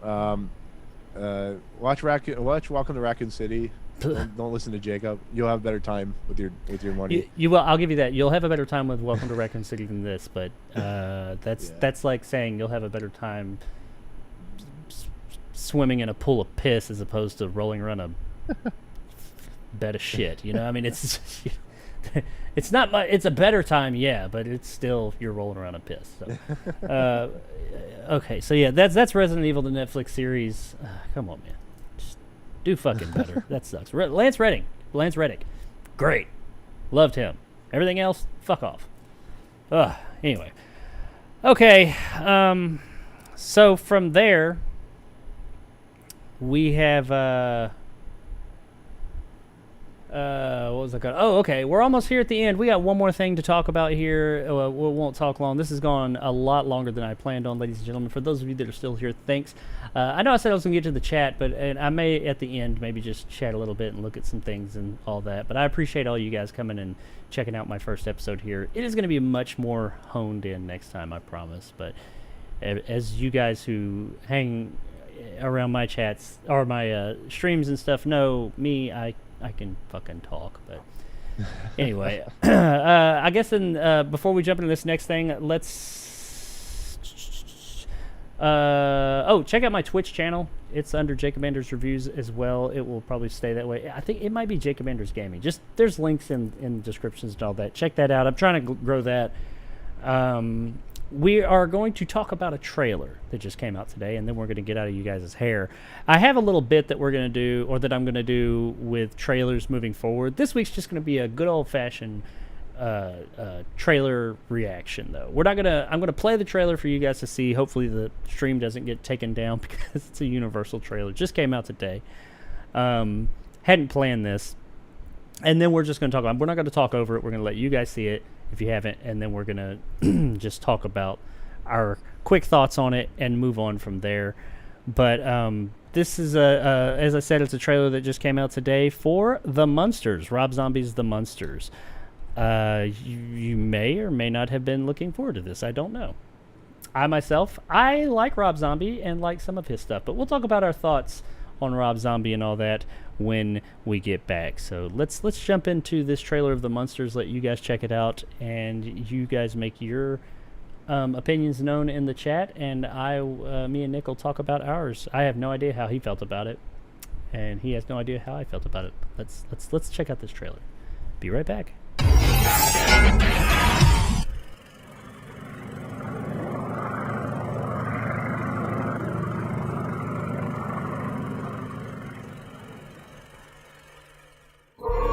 Rob Zombie, the director of House of a Thousand Corpses, Halloween, and The Devil's Rejects, brings you the greatest love story ever told. Oh, I don't like the sound of that. Think of it. The brain of a super genius transplanted into the body of a perfect physical specimen.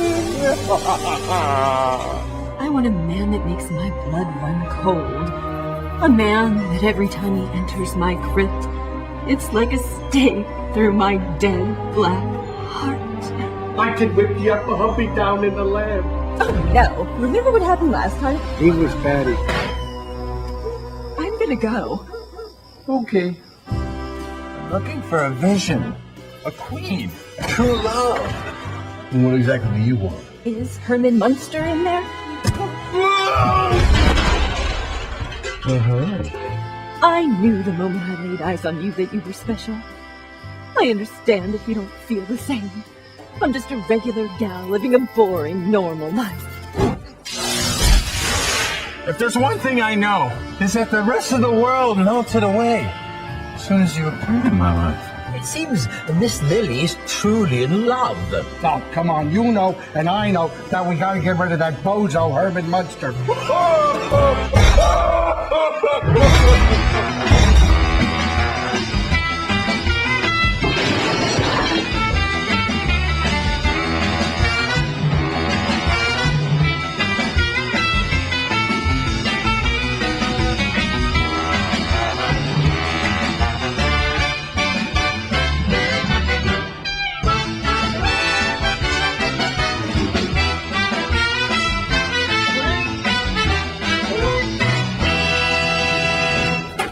Greetings from Transylvania. That's a strange way of saying hello. Oh, I guess we're gonna have to get used to it.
You know, it would help if I unmuted us.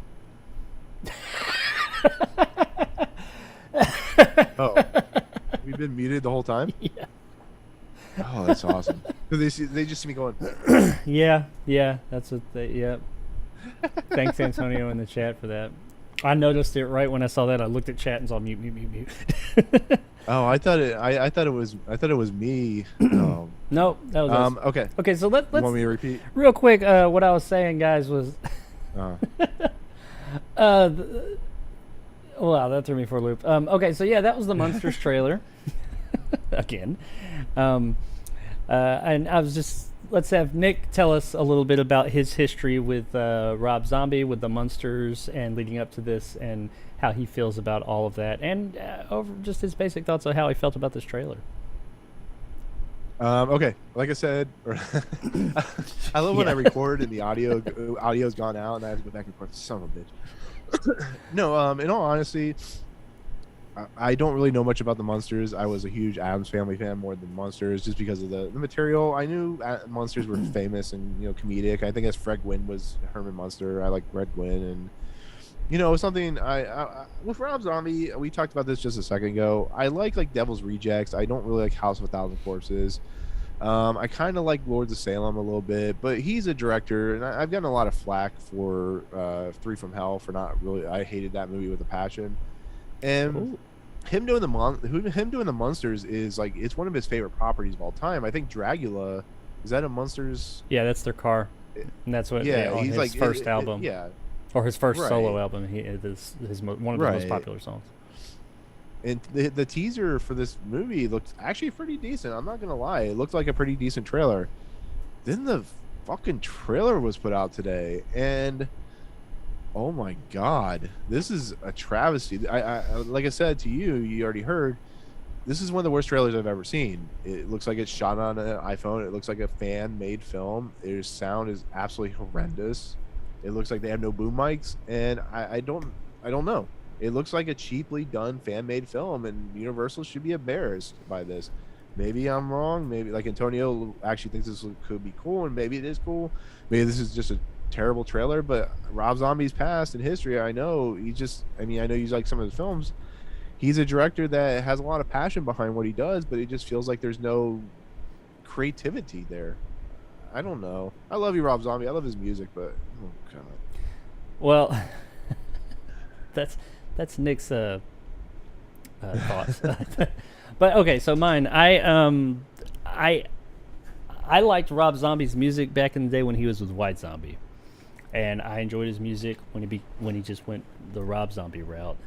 Yeah. But his movie career, I was excited for House of a Thousand Corpses, his first film, because I really enjoyed his music, and I was like, hell yeah, Rob Zombie. If anybody can make like a I'm not a huge Texas Chainsaw Massacre fan.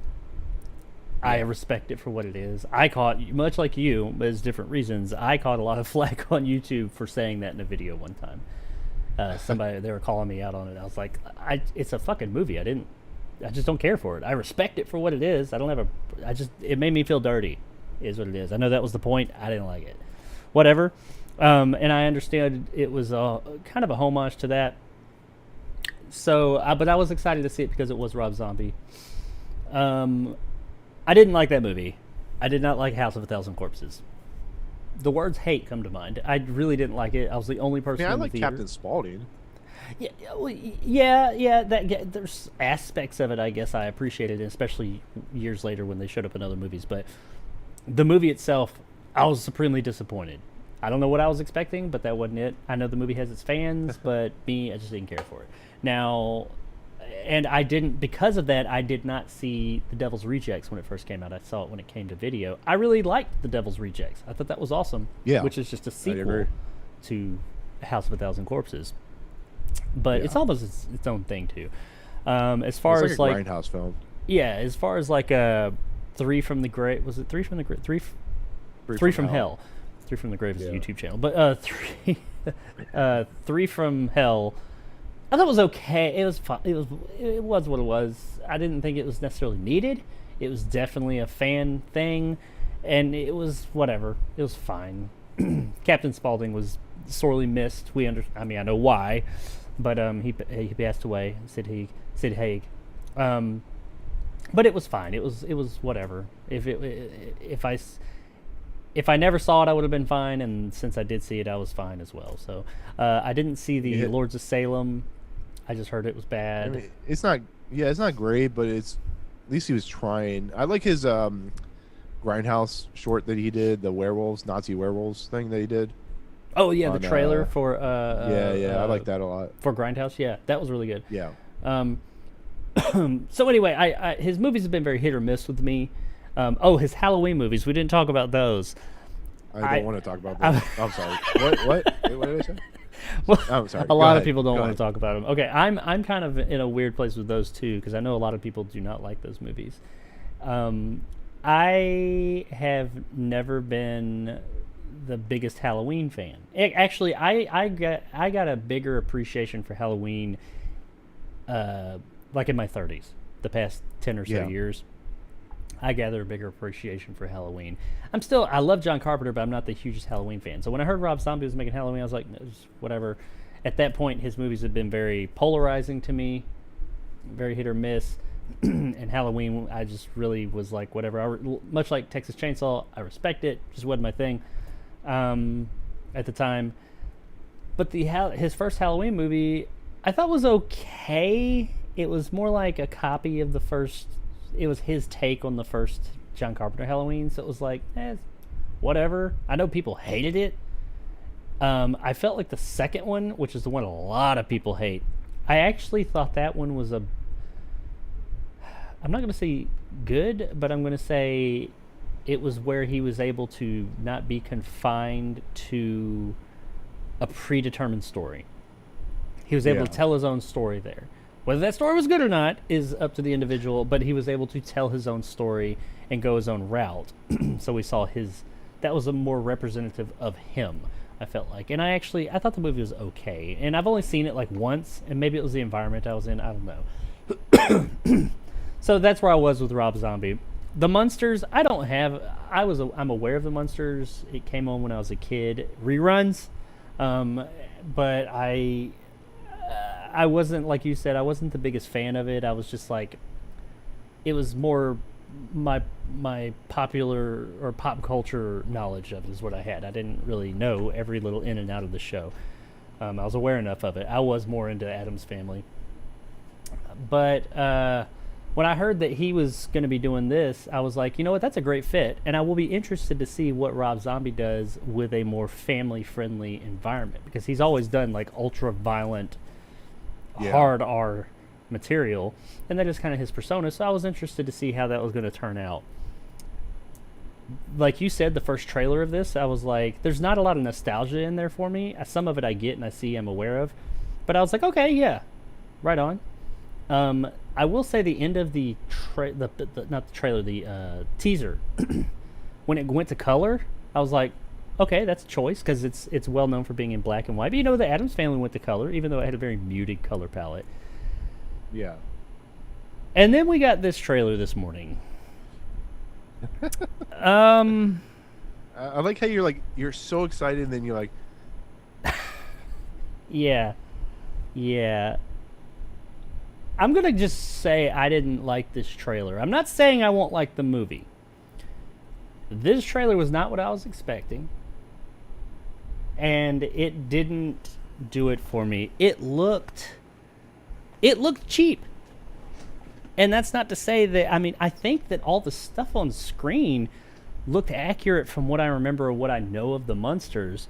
They built like the house and like the costume. It all looks Munsters appropriate for the original show.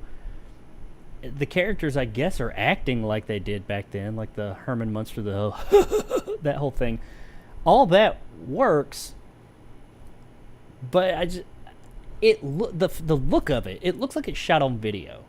First of all, yeah, it looks cheap. It looks like real cheaply done. The lighting or something's off. I don't know. It's usually lighting, but it looks really cheap. It sounds bad. Like the sound, like you said, it's no boom. It's like all shot in cameras. I don't know. But the sound is really off. Now, I got thoughts about this, and I'll get to those in a minute. But I think one of the things, it's really fucking colorful. Like, really colorful. And going from what we're used to seeing with the Munsters black and white to colorful as hell was kind of jarring, and not in a good way. Like when the Addams Family did it with the Barry Sonnenfeld movies in the 90s, if you look at those movies, they have a very muted kind of color palette. They're in color, but it's very muted. It's almost like they dressed everyone for black and white, and everything is dark and dreary, and it fits, and it works in with the whole Addams Family vibe they had going. This was silly, and I know the show was silly. That's the thing. The show is kind of laugh track, kind of goofy, silly. With these, that's the juxtaposition between these like monster characters being in like regular wherever they moved to. I can't remember, but when it showed, because there was a part of the trailer that showed it in black and white, or maybe I'm thinking of the teaser. I don't know. That looked fine. I think switching it to color, or at least these vibrant colors, does not do it any. It looks like they filmed it. It didn't look so cheap. It didn't look like it was shot on video when it was in black and white. It's almost like they shot it for black and white and then added color, because the colors are so damn vibrant.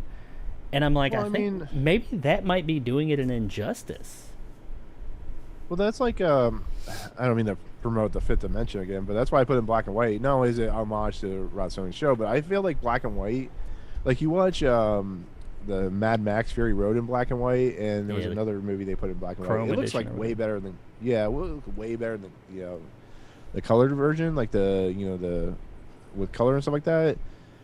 It, like you said, I think if they had done it in black and white, I think maybe we'd have much more positive vibes to it. Like, it doesn't feel like, if they had some graininess to it, maybe like 4:3 ratio or something like that, I think it could work. I mean, I don't know. Well, that's another one of the things, is I was wondering, am I off the mark here? Is the sound, the look, all of that, is it on purpose? Are they doing it? Is he doing it because this is based on and supposed to be reminiscent of the TV show? And the TV show would have been, I don't know if it was on video or not back then, but it would have, it would have had that cheaper look. It would have had the cheaper audio of the day. Is he trying to be so authentic to the show that it's coming off as looking bad? Because it's a movie, a modern movie, and it just, I think we were expecting the Addams Family, because if you look at the Addams Family show as opposed to the movie, they're reminiscent of each other, of course, but they are different in their look, their style. And it worked. This, I think maybe he was staying too close to the source material, which I know people say don't stray too far from it. I think he stayed too close in style and tone and look, and that is going to be a detriment. I would say, as of right now, from what I've seen, put that shit in fucking black and white. Put it in black and white. It's a kid's movie or family movie. I don't mind it being goofy, because that's what the Munsters are. What the story will be and all that, I don't know. Maybe it'll work. But I'm going to have a hard time looking past the look of this film. And I really hope that they get some constructive criticism from this trailer. And maybe I'm the minority, or we're the minority. Maybe other people are like, I love the look. I don't see how, but maybe they are.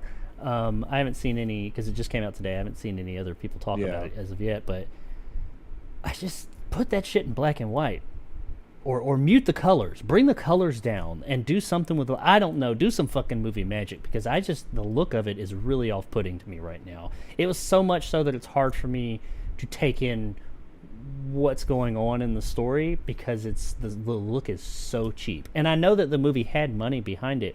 Like, they spent a lot of meticulous time making the costumes in the house and all that, and the car and whatnot.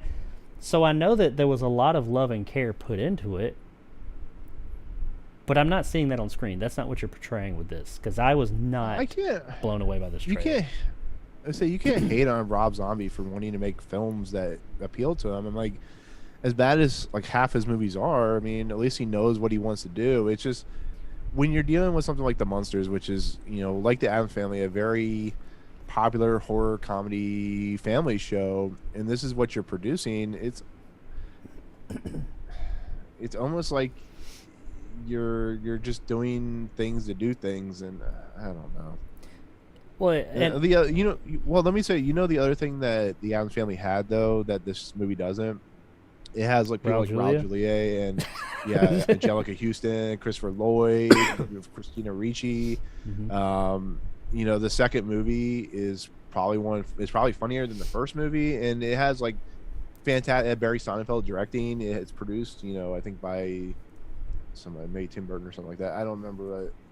It had cast that you knew. Like here, most people don't know who Daniel Roebuck is, and most people only know Sherry Moon Zombie as being his wife and being in every movie he's in. She's the only one that anybody really knows. I mean, there's George Garcia as Floop.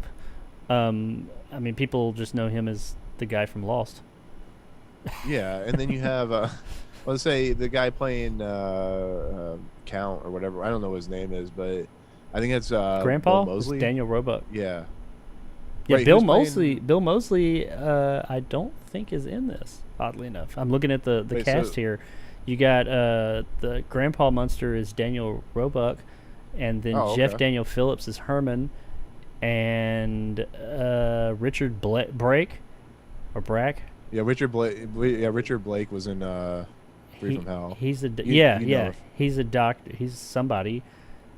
I don't see Bill Moseley, which is odd for Rob Zombie picture, but of course Sherry Moon Zombie, she's in everything he makes. I'm with you though. I think that it could be. I want to see him do something other than just grindhouse ass horror. I want to see, because he's talked about years ago. He was trying to get this movie about hockey, some hockey team off the ground. Really? He just never could quite get it.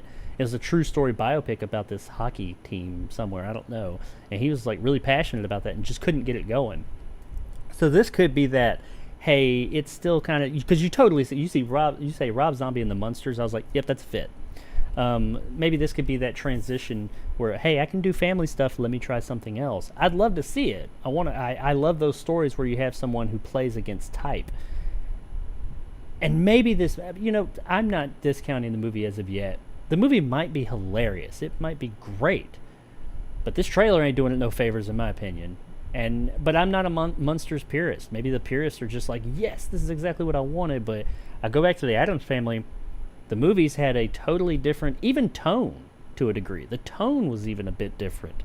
That was Barry Sonnenfeld's thing. I mean, he put his stamp of approval on it. I feel like I'm afraid that this is more like Halloween 1 with Rob Zombie. He's making something, and he at least feels beholden to what came before it.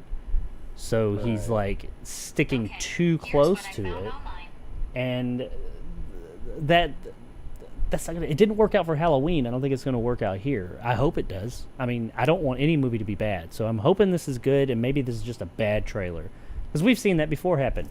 You get great movies have terrible fucking trailers. Nobody sees them, and then years later you find out, oh, that movie was awesome. It just had a terrible fucking trailer. But I'm hoping that's the case here. Yeah. Because this trailer sucked. All right, well, that is all of our thoughts, I believe, unless you got something else on the Munsters trailer. I know we really didn't talk about what happened in the trailer much. That's because I honestly couldn't pay attention to what happened because just the technical aspects of the trailer. But that is the Munsters in a nutshell. Check it out. I think it's coming in August. Is that what it said? Or September? No, September. That's another worrisome thing. Yeah, it's it doesn't say on here. September 26th or something. Okay. I think it's premiering on Peacock the same day as on Peacock. Oh, is it? I thought it was. Yeah. Oh yeah, it's Universal. I think it's doing what Halloween and Kills did last year. Okay.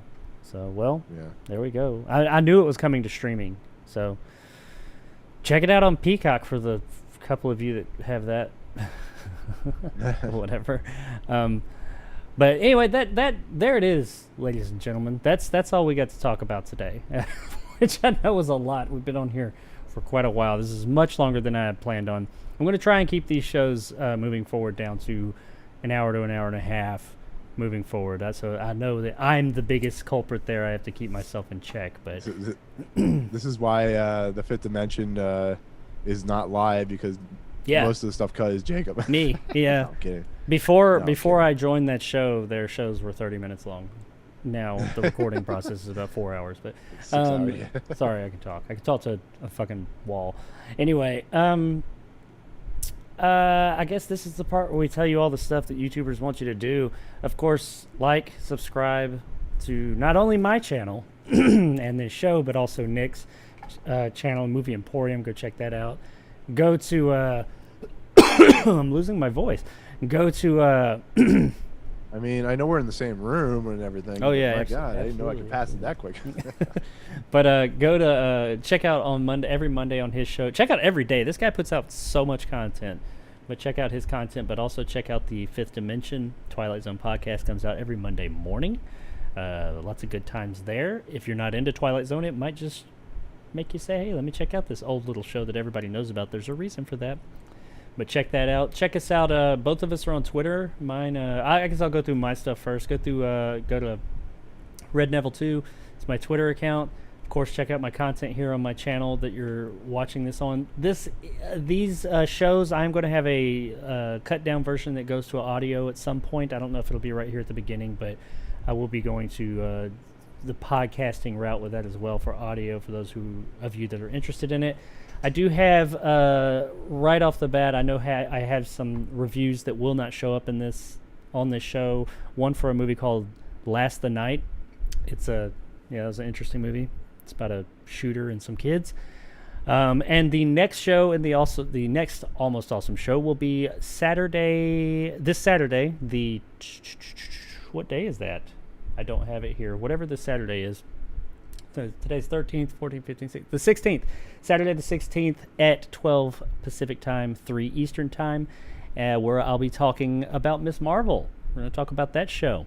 And my understanding is that the new trailer for Halloween Ends, or the first trailer for Halloween Ends, is coming out Friday. So if that be the case, I will be talking about that as well. Also, my game stream will be tonight as normal at 9 o'clock. I honestly don't know what I'll be playing as of yet. So, a little behind on that, but I will be live this evening playing something or doing something. I don't know. Time has been kind of in this thing. But yeah, that's the show schedule. We're going to be on Wednesdays and Saturdays at 2 p.m. my time moving forward for now. If that time changes, the dates shouldn't. I think I'm going to stick with those days. But if that time changes, I'll let you guys all know on one of those shows at some point. Check out my YouTube channel, my Twitch channel, Jacob Anders Reviews as well, or Jacob Anders Gaming, one or the other. Just look up Jacob Anders. I'm on there. My gaming streams. I have a TikTok as well. If you want to check that out, it's under Jacob Anders Reviews. I don't put a lot over there, but I hope to start adding more to it. I do have some stuff I put up there periodically. Of course, my Patreon. Like and subscribe, all that, and the Teespring. Nick, your turn. My turn. Yes, Movie Emporium. That's where my channel's at. He is right. I put out way too many videos. Probably more. This week has been hectic. I was going to put out a Resident Evil spoiler video, but I got sick, so that's not happening anymore. Yes, we do podcast, Fifth Dimension, which pops up. I try to put it up on Mondays, so we'll see what happens. It's a really cool podcast, especially if you like Twilight Zone. Twitter. Was it Twitter's and the Facebook's, also Movie Emporium. I also have my own Teespring store as well, where you can buy my merch if you want. It's there as well. It's in you'll see it in my descriptions of my videos. But yeah, that's kind of where I'm at. Post new reviews in Fifth Dimension usually. So Movie Emporium. Awesome. You guys check that out. I don't have my guest for Saturday 100% in stone yet, but I'll get somebody. I'll be able to con somebody into coming and talking to me for a little while. But next Saturday should be a bit more refined than today. Each one will get a little bit better, hopefully. It won't be nearly as long. I don't even want to look at what time it is. I know I've been on here forever, but I do appreciate all you guys in the chat coming and hanging out. I know I've seen Antonio, Cherry, Ryan from What Were You Watching was in there, Fright Films. I haven't been keeping an eye on the chat this episode. I'm sorry, guys. There's been some others. Those are the ones I just noticed just looking up. I've just had a lot of been going on trying to keep this thing running properly, halfway properly. So anybody else who showed up in there, I really appreciate you watching or listening, and just staying with us all this time.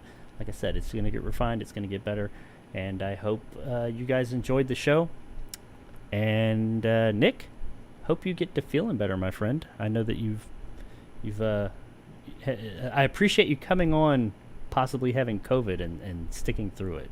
So thanks for that. That's all right. That's all right. All right. Well, everybody, say thanks, Nick, and we'll see you guys, or I'll see you guys soon.